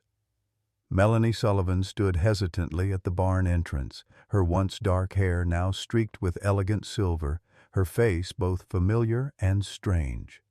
Mike's ex-wife carried a large basket and wore an expression of nervous determination that he recognized all too well. "Hello, Mike," she said, her voice softer than he remembered. Mike stood frozen, a tangle of emotions rendering him momentarily speechless. Thunder shifted restlessly behind him, sensing his tension. Wilson broke the awkward silence, stepping forward with professional briskness. "Came to check on my patient," he announced, moving past Mike toward Thunder's stall. "And ran into Melanie in town. She mentioned she'd been trying to reach you. The implied question hung in the air. Why Mike hadn't answered or returned her calls. The truth was both simple and complicated. He'd seen her name on his caller ID and couldn't bring himself to hear what she might say. Couldn't risk reopening wounds that had never fully healed. My phone's been off, he lied, not meeting her eyes. Been busy with Thunder. Melanie nodded, accepting this transparent excuse with grace. I understand. I saw what happened on the news. It's all everyone's talking about. The reminder of his unwanted fame made Mike's shoulders tense. Not by choice. I know, she said quietly. You never did like attention. The simple observation, so accurate and delivered without judgment, caught him off guard. It was disorienting to be understood by someone he'd convinced himself was a stranger. Linda, ever perceptive, touched Wilson's arm. Doctor, why don't you show me what you're checking for with Thunder? I've been curious about your assessment techniques. The veterinarian looked momentarily confused by this transparent attempt to give Mike and Melanie privacy, but followed Linda's lead, moving deeper into the barn toward Thunder's stall. Left alone with his ex-wife, Mike found himself at a loss. 5 years of silence stretched between them, filled with unspoken recriminations and grief too profound for words. Melanie took a tentative step forward, holding out the basket. I brought some things. Food, mostly. I remember you forget to eat when you're worried about something. The gesture was so unexpected, so reminiscent of their early years together, that Mike felt something crack in the wall he'd built around his heart. He accepted the basket, not trusting himself to speak.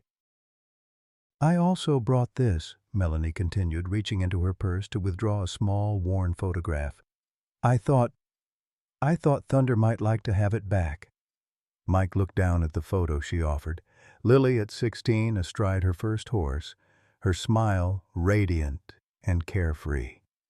It was the same photo he'd kept in Thunder's stall for years, the one he'd mentioned during his desperate moments trying to save the bull from the python, the one that had somehow been captured in the viral video, prompting thousands of online speculations about its significance.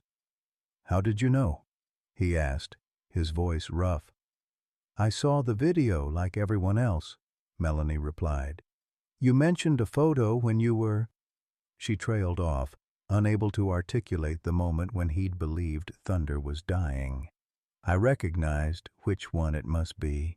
I have the negative still. Had a new print made. The simple thoughtfulness of the gesture pierced Mike's defenses more effectively than any dramatic declaration could have. He accepted the photograph, his fingers trembling slightly. Thank you, he managed. Melanie nodded, her own eyes suspiciously bright. Mike, I know that things ended badly between us. But when I saw that video, when I saw what you were willing to do for Thunder, she took a steadying breath. It reminded me of who you are, who you've always been. Mike looked away, uncomfortable with both the praise and the intensity of emotion it carried. Just did what needed doing. That's exactly it, Melanie said with quiet certainty. That's who you are. You do what needs doing, no matter the cost to yourself. It's why I fell in love with you. It's why, her voice faltered.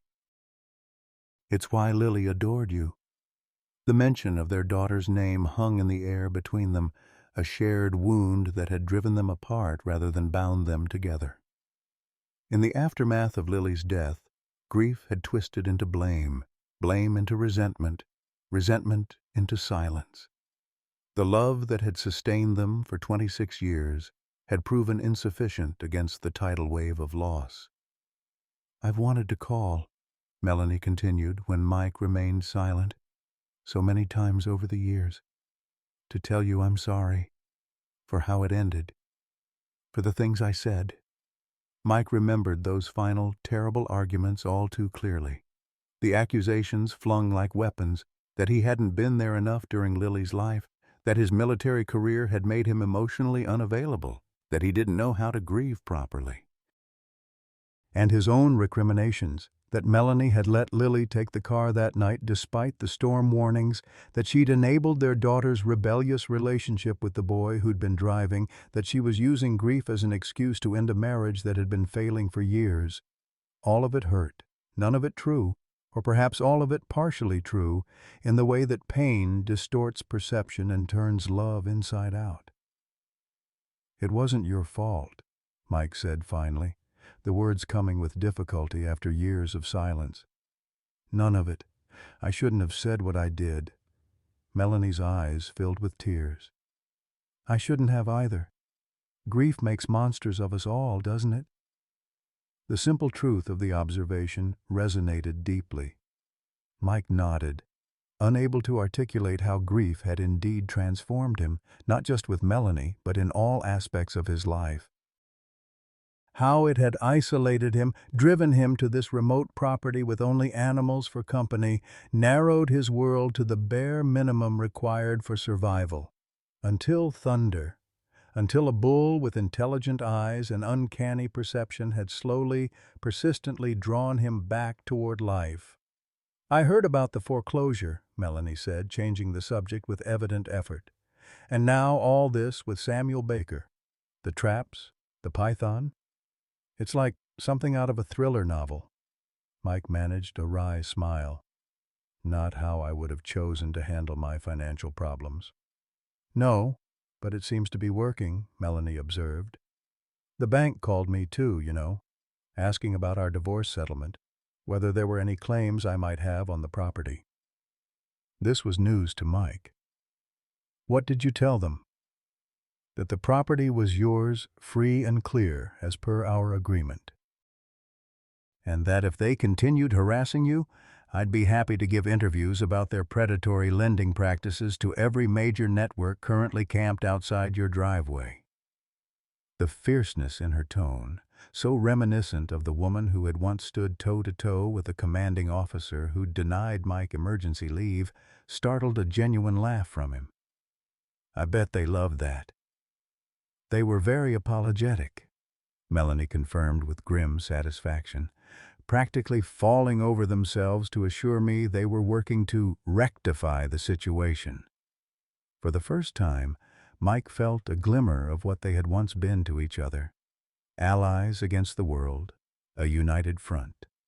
The feeling was both painful and unexpectedly sweet, like pressing on a bruise that was finally beginning to heal. From Thunder's stall came the low rumble of the bull's distinctive greeting, followed by Wilson's surprised exclamation, "Well, look who's decided to join the party properly." Mike turned to see Thunder standing fully upright, his posture stronger than it had been since the attack. The bull was watching Mike and Melanie with evident interest, his intelligent eyes moving between them as if assessing the situation. "He looks so much better," Melanie remarked, moving cautiously toward the stall. She'd never shared Mike's comfort with large animals, preferring to admire them from a safe distance. "He's tough," Mike said, pride evident in his voice. "Tougher than he should have to be." Thunder extended his massive head over the stall door, nostrils flaring as he took in Melanie's scent. To Mike's surprise, his ex-wife didn't retreat. Instead, she slowly raised a hand, allowing Thunder to investigate it. "Hello, Thunder," she said softly. "Thank you for taking care of him when I couldn't." The simple acknowledgement of Thunder's importance, of Mike's grief, of their shared failures, pierced straight through Mike's carefully maintained defenses. He turned away, struggling to control a sudden surge of emotion that threatened to overwhelm him. Wilson, oblivious to the emotional currents, continued his examination with professional detachment. "Remarkable recovery rate, breathing's almost back to normal, no signs of infection in the abrasions, another week of rest, and he should be good as new." Linda, more perceptive, touched Mike's arm gently. "I need to head back and check on my own charges. Will you be all right here?" The question carried layers of meaning beyond the immediate situation. Mike nodded, finding his voice. I think so. Yes.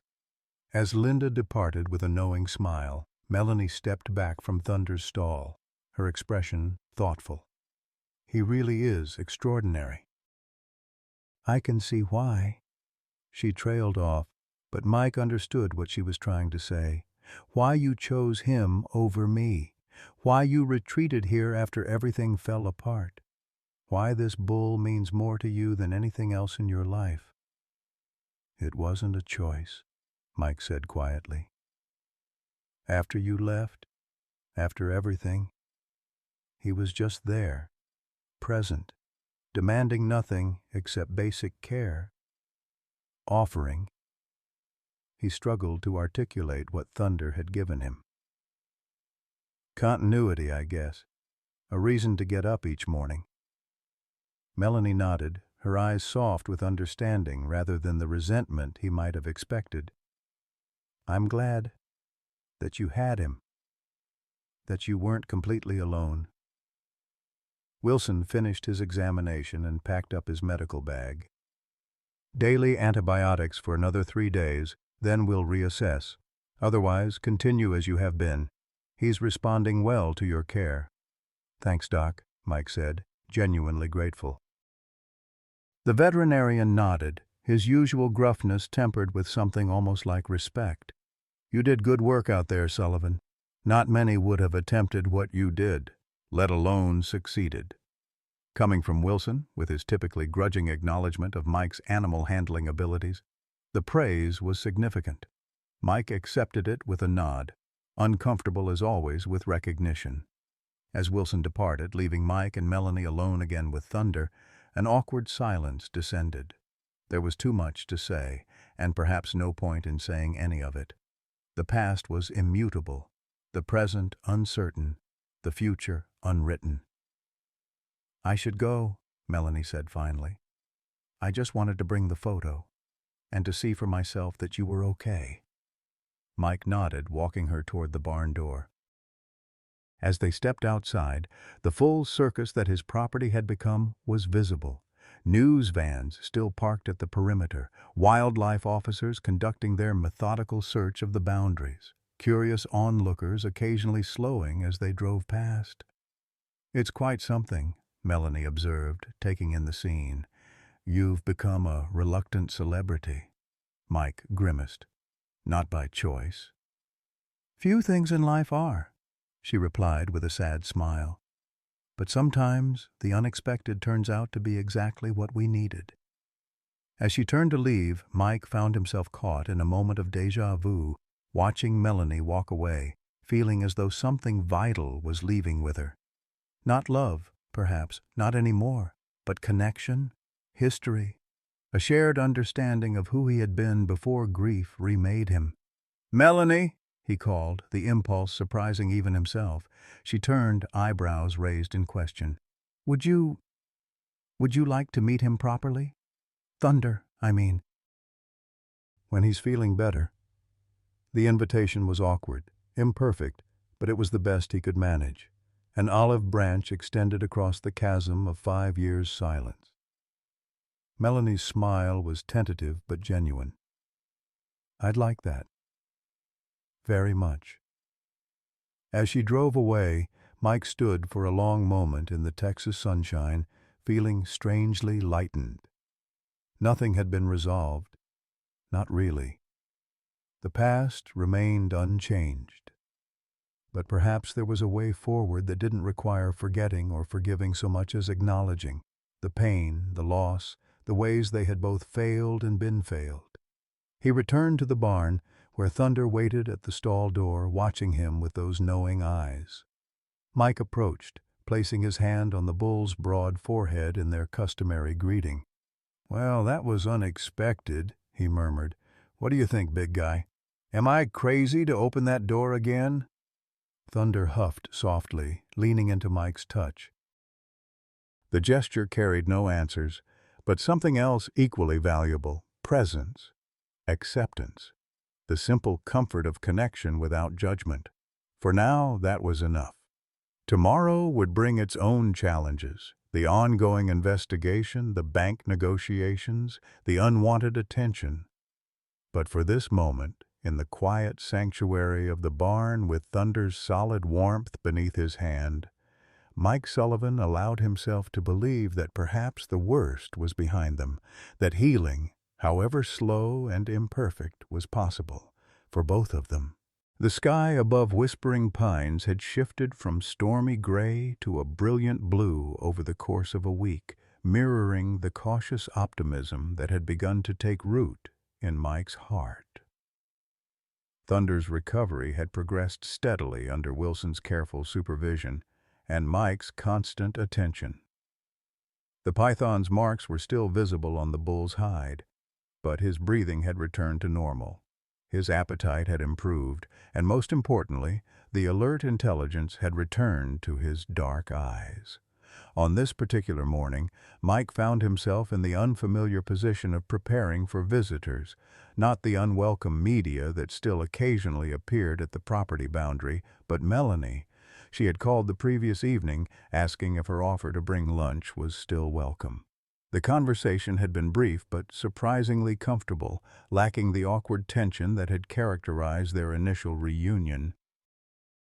"What do you think, big guy?" Mike asked Thunder, who was contentedly munching hay in the paddock adjacent to the barn. "Ready for some company?" The bull flicked an ear in acknowledgement but continued eating, his massive jaws working methodically.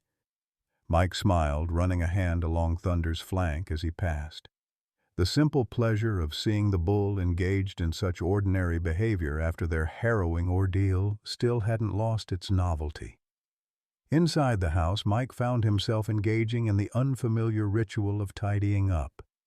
It had been years since he'd cared what anyone thought of his living space. The modest ranch house had become little more than a place to sleep and occasionally eat, functional but neglected, much like he had been before Thunder came into his life. He gathered old newspapers, discarded coffee mugs, and the various detritus that accumulates when a person lives alone and doesn't expect visitors. The place wasn't dirty. His military habits had never entirely abandoned him, but it was sparse, impersonal. The walls were mostly bare except for a few faded photographs that Melanie had left behind and he'd never bothered to replace. One showed Lily at her high school graduation, her smile radiant and full of promise. Mike paused in his cleaning, studying the image that still had the power to stop his breath. "Should have been there," he murmured, the familiar guilt surfacing despite years of therapy telling him it wasn't his fault, that being deployed halfway around the world when she crossed the stage had been beyond his control. Lily had understood, had sent him a video and written in her looping handwriting, "It's okay, Dad. Save the world. I'll be here when you get back." Except she hadn't been. Mike forced himself back to the present, continuing his preparations. By the time he heard tires on the gravel driveway, the house looked, if not welcoming, at least not actively inhospitable. He stepped onto the porch just as Melanie's car pulled up, a sleek, newer model that looked out of place against the weathered backdrop of the ranch. She emerged carrying a large picnic basket and wearing an uncertain smile. The years had been kind to her, her dark hair now elegantly streaked with silver, her figure still trim in well-fitted jeans and a simple blue blouse. For a disconcerting moment, Mike saw her as she had been when they first met, the passionate young environmental science major who had captivated a serious-minded Marine with her laugh and her fierce commitment to making the world better. "Place looks the same," she observed, glancing around as she approached. Then, with a hint of the wry humor he'd once loved, "Except for the news vans at the gate. That's new." Mike grimaced. "They're persistent. Linda's been running interference. I noticed. She made me show ID before letting me through. Quite the security detail you've got there." There was no resentment in her tone, just amused observation. Mike felt some of his tension ease as he stepped forward to take the basket, which was heavier than it looked. "What did you bring, a whole cow?" he asked, then winced at his own choice of words, given recent events. Melanie laughed. Just sandwiches, some salad, and pie from that place in town you used to like. And I thought, she hesitated, I thought Thunder might like some apples, if that's okay. The simple thoughtfulness of the gesture caught Mike off guard. He'd like that, he managed. He's out back if you want to say hello first. I'd like that, she echoed, following him around the side of the house rather than entering directly. Thunder was still in the paddock, but had moved to the shade of a large oak tree that grew near the fence. At their approach, he raised his massive head, regarding the newcomer with frank curiosity. My God, Melanie breathed. He's even bigger than he looked on the video. About 2,000 pounds of stubborn, Mike confirmed, a hint of pride in his voice. But gentle as a lamb if he decides he likes you. And if he doesn't? Melanie asked, eyeing the impressive horns with newfound respect. Then you'd know it, Mike said simply.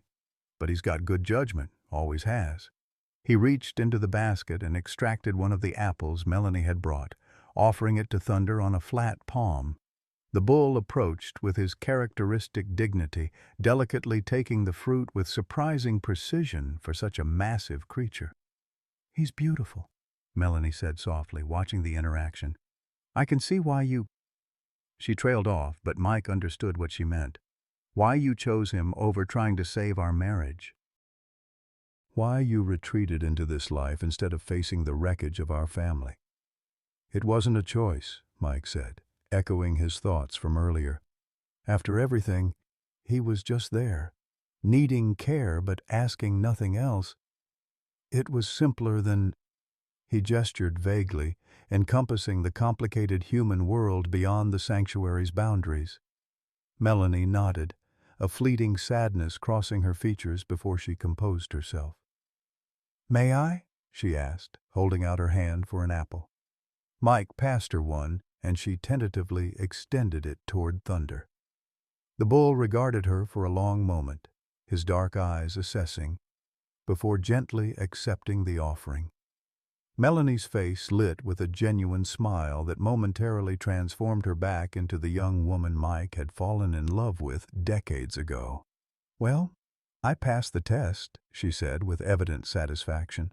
Told you he has good judgment, Mike replied, surprised by the lightness in his own voice. They made their way back to the house, falling into a rhythm of conversation that was cautious but not strained. Melanie set out the lunch she'd brought while Mike made coffee, the domestic choreography coming back to them despite the years of separation. I saw the bank called off the foreclosure, Melanie said as they settled at the kitchen table. The story made the local paper. Mike nodded, taking a bite of the sandwich, roast beef with horseradish, his favorite, which she had remembered after all this time. They're suddenly very concerned about their public image. Amazing how that works. And the investigation into Baker? Ongoing. But from what Agent Reeves tells me, they've found enough evidence to build a solid case. Illegal trapping, wildlife trafficking, corporate fraud, the list keeps growing. Melanie shook her head in disbelief. All that just to force you to sell your land seems extreme. It wasn't just me, Mike explained. Linda's property, too. Between us, that's over 2,000 acres of prime development potential, worth a fortune to the right buyer. Linda Parker, Melanie mused. Who would have thought that sweet old lady with the rose garden was secretly running a lion rehabilitation program? That part of the story has everyone talking. Mike smiled despite himself. She played us all, said people see what they expect to see. Nobody expects a widow in her 70s to be breaking international conservation laws. Technically, was she breaking laws? Melanie asked, her expression curious. I remember she used to be some kind of environmental lawyer before she retired. Found every loophole in the book, apparently, Mike confirmed. The wildlife authorities are still sorting through the paperwork, but it looks like she managed to make everything technically legal, if unorthodox. The lions are part of a legitimate conservation program with international permits. She just neglected to inform local authorities about certain details. Their conversation continued through lunch, carefully navigating around the most painful shared memories while finding surprisingly stable ground in the present. Melanie told him about her job teaching at a community college, her small house in Austin, her tentative steps back into dating. Mike found himself genuinely hoping she would find happiness, the bitterness that had characterized their parting having dissolved somewhere along the way. As they finished the meal, Melanie's expression grew more serious. "I need to tell you something, Mike. I've been seeing someone. It's becoming serious." Mike studied her face, searching for his own reaction to this news. Jealousy? Resentment? But what he found instead was a quiet acceptance. "I'm glad," he said, and meant it. "You deserve to be happy, Mel." Relief flickered across her features. "His name is Howard. He's a history professor." "Very different from—" she gestured between them. "From what we were. Quieter, steadier. He knows about Lily, about everything. He's been patient." Mike nodded, understanding the unspoken comparison. He hadn't been patient in his grief. Had lashed out, shut down, pushed away. "I'm sorry," he said quietly, "for how I handled things after." Melanie's eyes softened. "We both made mistakes, Mike. Grief does terrible things to people, even people who love each other." The simple acknowledgement, free of accusation or defense, felt like the closing of a long open wound, not healed completely, perhaps never to be fully healed, but no longer actively bleeding. They cleaned up together, the domestic routine achingly familiar, yet now stripped of the intimacy that had once defined it. As Melanie prepared to leave, she paused at the door. "I'm glad Thunder was there for you," she said softly, "when I couldn't be." When no one could. Mike swallowed against the unexpected tightness in his throat. "He's a good judge of character," he repeated, unable to find more adequate words. Melanie smiled, a sad but genuine expression. "Take care of yourself, Mike. And maybe we could do this again sometime." The prospect would have been unthinkable a few weeks ago. Now it felt like another small step on a path he hadn't realized he'd been traveling, the path back toward human connection. "I'd like that," he said simply. After she left, Mike returned to the paddock where Thunder waited, as steady and present as always. The bull greeted him with the gentle headbutt that had become their familiar gesture of connection. "That went okay," Mike told him, running a hand along the bull's broad forehead. "Better than I expected." Thunder huffed softly in response, pressing his massive head against Mike's chest in a gesture that could almost be interpreted as approval. As the sun began its descent toward the western horizon, casting long golden shadows across the property, Mike found himself reflecting on the strange, unexpected turns his life had taken. From Marine to Ranger to nearly foreclosed property owner to unlikely viral sensation. From husband to father to grieving shell of a man to whatever he was becoming now. Something not quite healed, but no longer defined solely by loss. The media attention would fade. The investigation into Baker would conclude. Life would find a new rhythm, different from what had come before. And through it all, Thunder would remain, not a replacement for what had been lost, but a bridge to what might still be possible. That evening, as Mike settled into his usual spot on the hay bale beside Thunder's stall, he noticed something he hadn't seen before. A small green shoot pushing up through a crack in the barn floor, reaching determinedly toward the light despite the unlikelihood of its surroundings. Too soon to tell what it might become, but alive, growing, persisting. Rather than remove it, as he might have done in the past, Mike carefully placed a small circle of stones around the seedling, protecting it from inadvertent harm. Then he leaned back against the stall door, Thunder's steady breathing a counterpoint to his own, and allowed himself to contemplate a future that contained possibilities beyond mere survival. Outside, the stars began to appear in the Texas sky, countless points of light in the gathering darkness. Inside the barn, in the quiet companionship of man and bull, a different kind of light had begun to rekindle. Fragile, tentative, but undeniably present. The light of connection, of purpose, of hope. And for now, that was enough. 6 months later, the Texas sun cast long afternoon shadows across Whispering Pines Wildlife Sanctuary. No longer a reserve, but a fully accredited sanctuary with proper funding and expanded boundaries. Mike Sullivan stood on the newly built observation deck, watching as Thunder led a small herd of rescued Brahman cattle across the eastern pasture. The massive bull moved with his old confidence, no trace remaining of the traumatic injuries that had nearly claimed his life. "There he goes, showing off again," Linda remarked, joining Mike at the railing. At 73, she remained as spry and sharp-witted as ever, though she'd finally consented to using a cane on uneven terrain, a concession to a fall she'd taken while helping relocate one of her more temperamental lions. Mike smiled, the expression coming more easily these days. Can't blame him. He's got admirers to impress. Indeed, Thunder seemed acutely aware of his audience, a small group of visitors guided by one of the sanctuary's new staff members.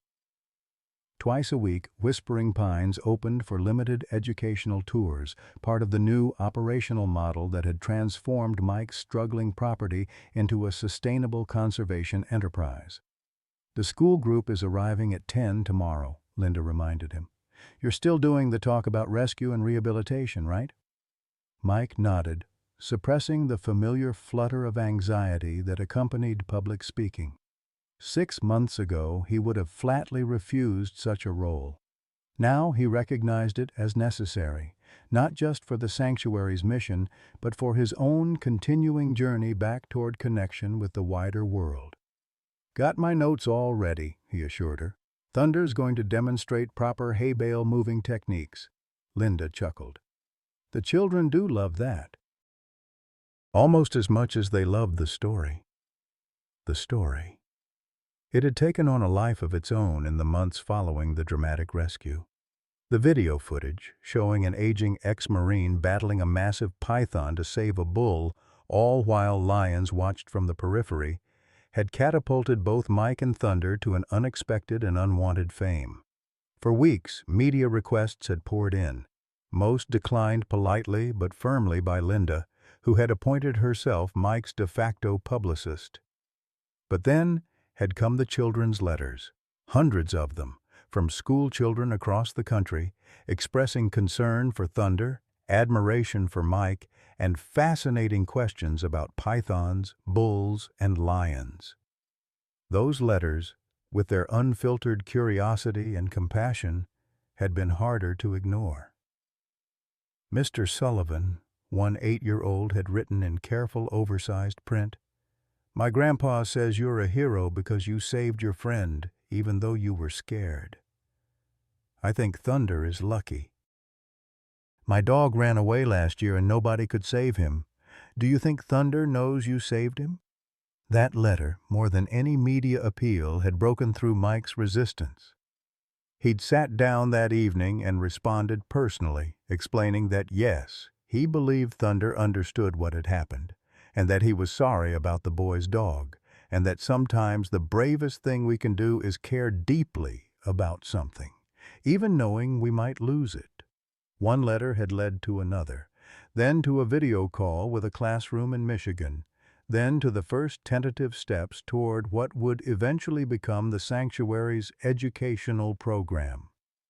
"The fifth graders from Austin sent another batch of drawings," Linda said, interrupting his thoughts. "Some real artistic talent in that bunch. One girl drew Thunder with a superhero cape." Mike laughed. "Don't let him see that. His ego's big enough already." As if hearing his name, Thunder looked up from across the pasture, his distinctive profile unmistakable even at a distance. The bull gave a low bellow, then began making his way toward them, the other cattle following in his wake. "Dinner time," Mike noted, checking his watch. "Right on schedule." Linda shook her head in amusement. "That bull could replace my atomic clock." She patted Mike's arm. "I'll leave you to it. Got to check on Max before the evening feeding." Max, short for Maxwell, was the python who had nearly killed Thunder. After extensive rehabilitation for his trap injuries, he had become a permanent resident of the sanctuary's Reptile Education Center, housed in a spacious, climate-controlled enclosure that mimicked his natural habitat. The irony of the python becoming part of the sanctuary wasn't lost on anyone, least of all Mike, who had initially resisted the idea until Linda pointed out the educational value of the snake's story. "How's he doing?" Mike asked, genuine concern in his voice. "Thriving," Linda replied. "Shed his skin beautifully last week. The school groups are always fascinated by him, from a safe distance, of course." As Linda departed, Mike made his way down from the observation deck and toward the feeding area. The legal aftermath of the python incident had been complex and far-reaching, ultimately resulting in Samuel Baker facing multiple felony charges related to illegal wildlife trapping, endangerment, and corporate fraud. Lone Star Development had collapsed under the weight of the scandal, its assets frozen pending the outcome of ongoing investigations. The bank, eager to distance itself from the controversy, had not only restructured Mike's mortgage on favorable terms, but had offered additional funding for the sanctuary's development, a transparent attempt at positive publicity that Mike had nevertheless accepted pragmatically. Combined with grants secured through Linda's connections and a surprisingly successful crowdfunding campaign initiated by Thunder's online admirers, Whispering Pines had transformed from a struggling reserve into a viable conservation and education center. Thunder reached the fence line, his massive head extending over the top rail in greeting. Mike reached up to scratch the bull's favorite spot, receiving a gentle headbutt of acknowledgement in return. "Evening, big guy," he said softly. "Ready for dinner?" The bull's intelligent eyes regarded him with what Mike had long ago stopped trying to dismiss as anthropomorphism. There was understanding there, recognition, connection, whatever skeptics might say about animal cognition. Mike began the familiar routine of evening feeding, the physical labor a welcome counterpoint to the administrative duties that now occupied much of his time. As he worked, his mind drifted to the other significant changes of the past 6 months. Melanie had kept her word about meeting Thunder properly.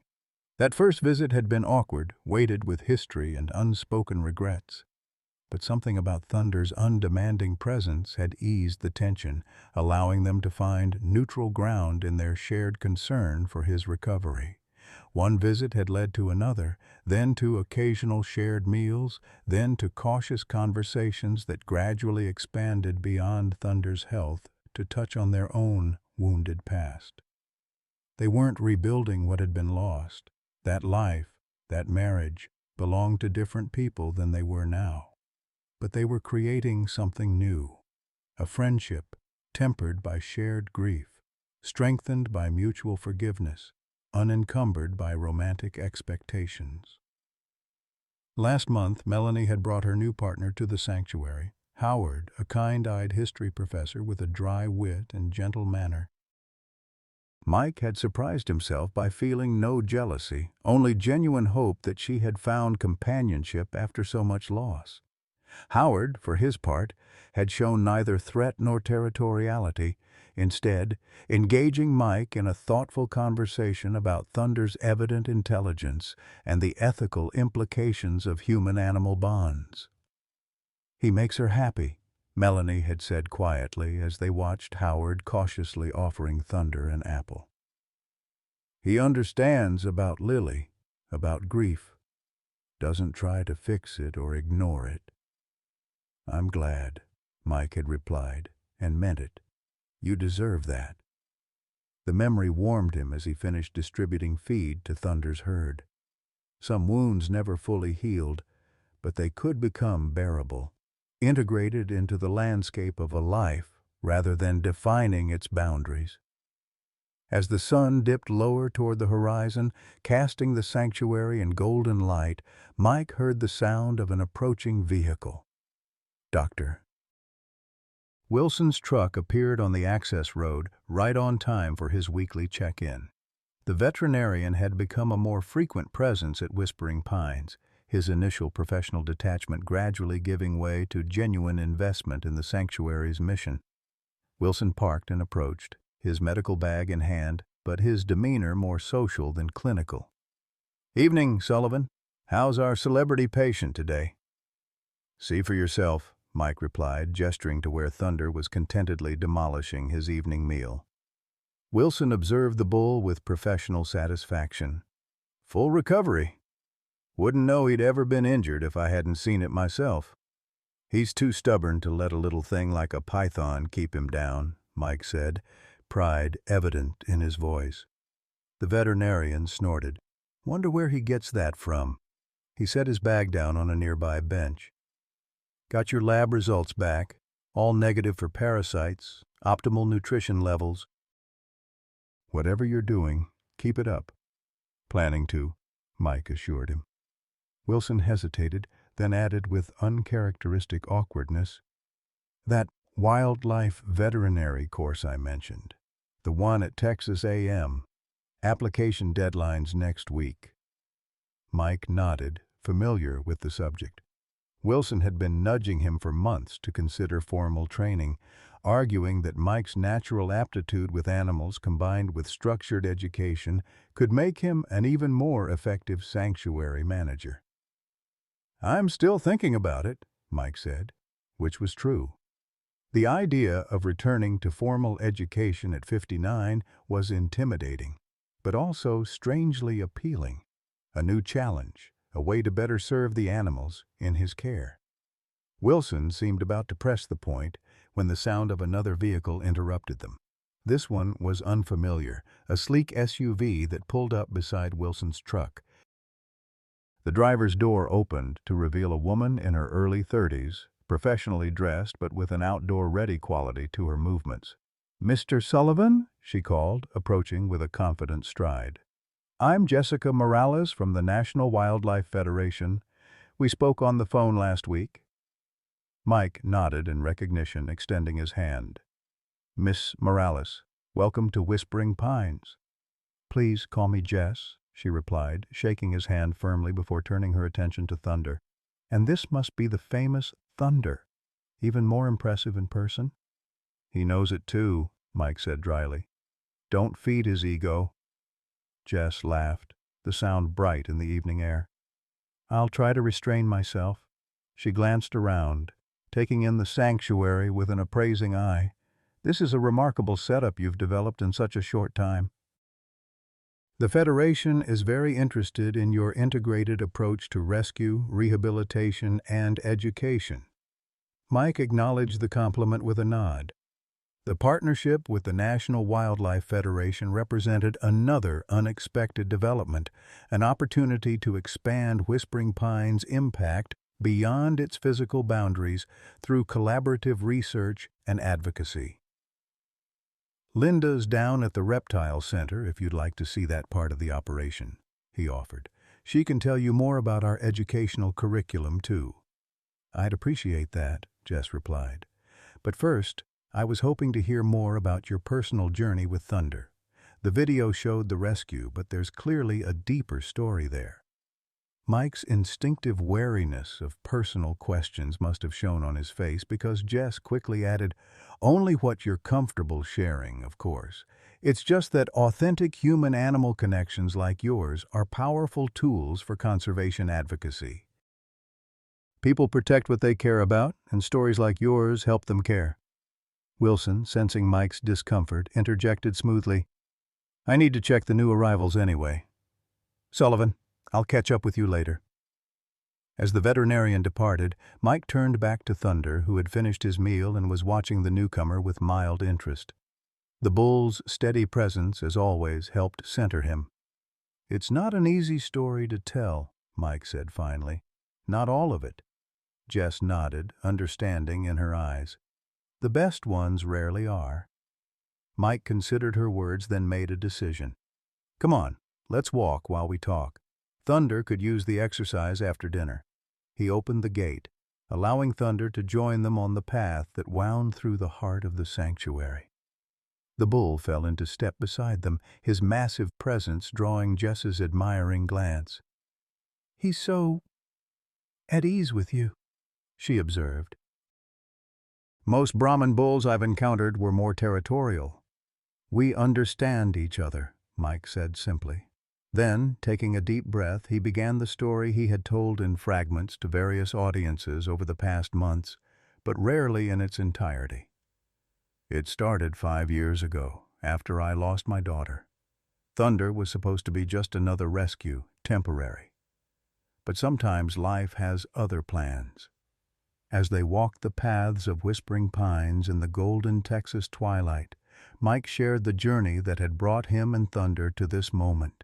The grief, the isolation, the unexpected connection that had saved them both long before any python entered the picture. He spoke of dark nights when Thunder's persistent presence had been the only thing anchoring him to life, of the bull's uncanny ability to sense when the shadows grew too deep, of the slow, painful path back toward purpose. Jess listened without interruption, her expression reflecting understanding rather than the pity Mike had always dreaded. When he finished, as they completed their circuit and returned to the main barn area, she said quietly, "Thank you for sharing that. It's a gift, being trusted with someone's story." Mike nodded, somewhat surprised by how unburdened he felt. Each telling made it easier, less raw, not diminishing the grief, but integrating it into a larger narrative that included not just loss but also recovery, connection, purpose. The Federation would like to feature whispering pines in our summer campaign, Jess continued after a respectful pause, focusing on the healing power of human-animal bonds and the importance of ethical sanctuaries, with your permission, of course. 6 months ago, Mike would have refused outright. 3 months ago, he might have hesitated. Now, he considered thoughtfully. As long as it helps the animals and the sanctuary's mission, I'm on board. Thunder, as if sensing the decision, gave a soft rumble of what sounded remarkably like approval. Mike smiled, running a hand along the bull's massive neck. See? The real boss has spoken. Jess laughed, then checked her watch. I should find Ms. Parker before it gets too late. Would it be all right if I came back tomorrow to take some preliminary photos and notes? The school group will be here at 10, Mike warned. It gets pretty lively. Perfect, Jess replied with genuine enthusiasm. I'd love to see the educational program in action. As she headed toward the reptile center where Linda would be finishing Max's evening routine, Mike remained with Thunder in the gathering dusk. The sanctuary had grown quiet, most visitors gone, the daily activities winding down toward night. Well, big guy, Mike said softly, looks like we're in for more attention. Thunder huffed softly, pressing his massive head against Mike's shoulder in their familiar gesture of connection. The weight was substantial but carefully modulated, powerful beyond measure, yet gentle by choice. Mike smiled, wrapping an arm as far around the bull's neck as he could reach.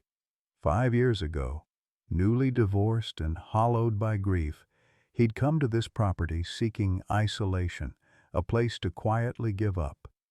Instead, he'd found Thunder, and through him, slowly and painfully, a way back to life. Not the life he'd planned or expected, but one worth living nonetheless. The Python incident, for all its drama and danger, had been just one chapter in their shared story. The real miracle wasn't the viral video moment of rescue, but the 1,000 quiet moments before and since. Thunder breaking through fences on Mike's darkest nights, standing steady through storms both literal and metaphorical, demanding by his very existence that Mike remain present, engaged, alive. "Come on," Mike said finally. "Time to turn in." As they made their way toward Thunder's spacious stall, now adorned with the framed photograph of Lily that Melanie had returned, Mike felt a profound sense of rightness settle over him. The sanctuary would continue to evolve, facing challenges and opportunities he couldn't yet imagine. His own healing remained incomplete, a journey rather than a destination.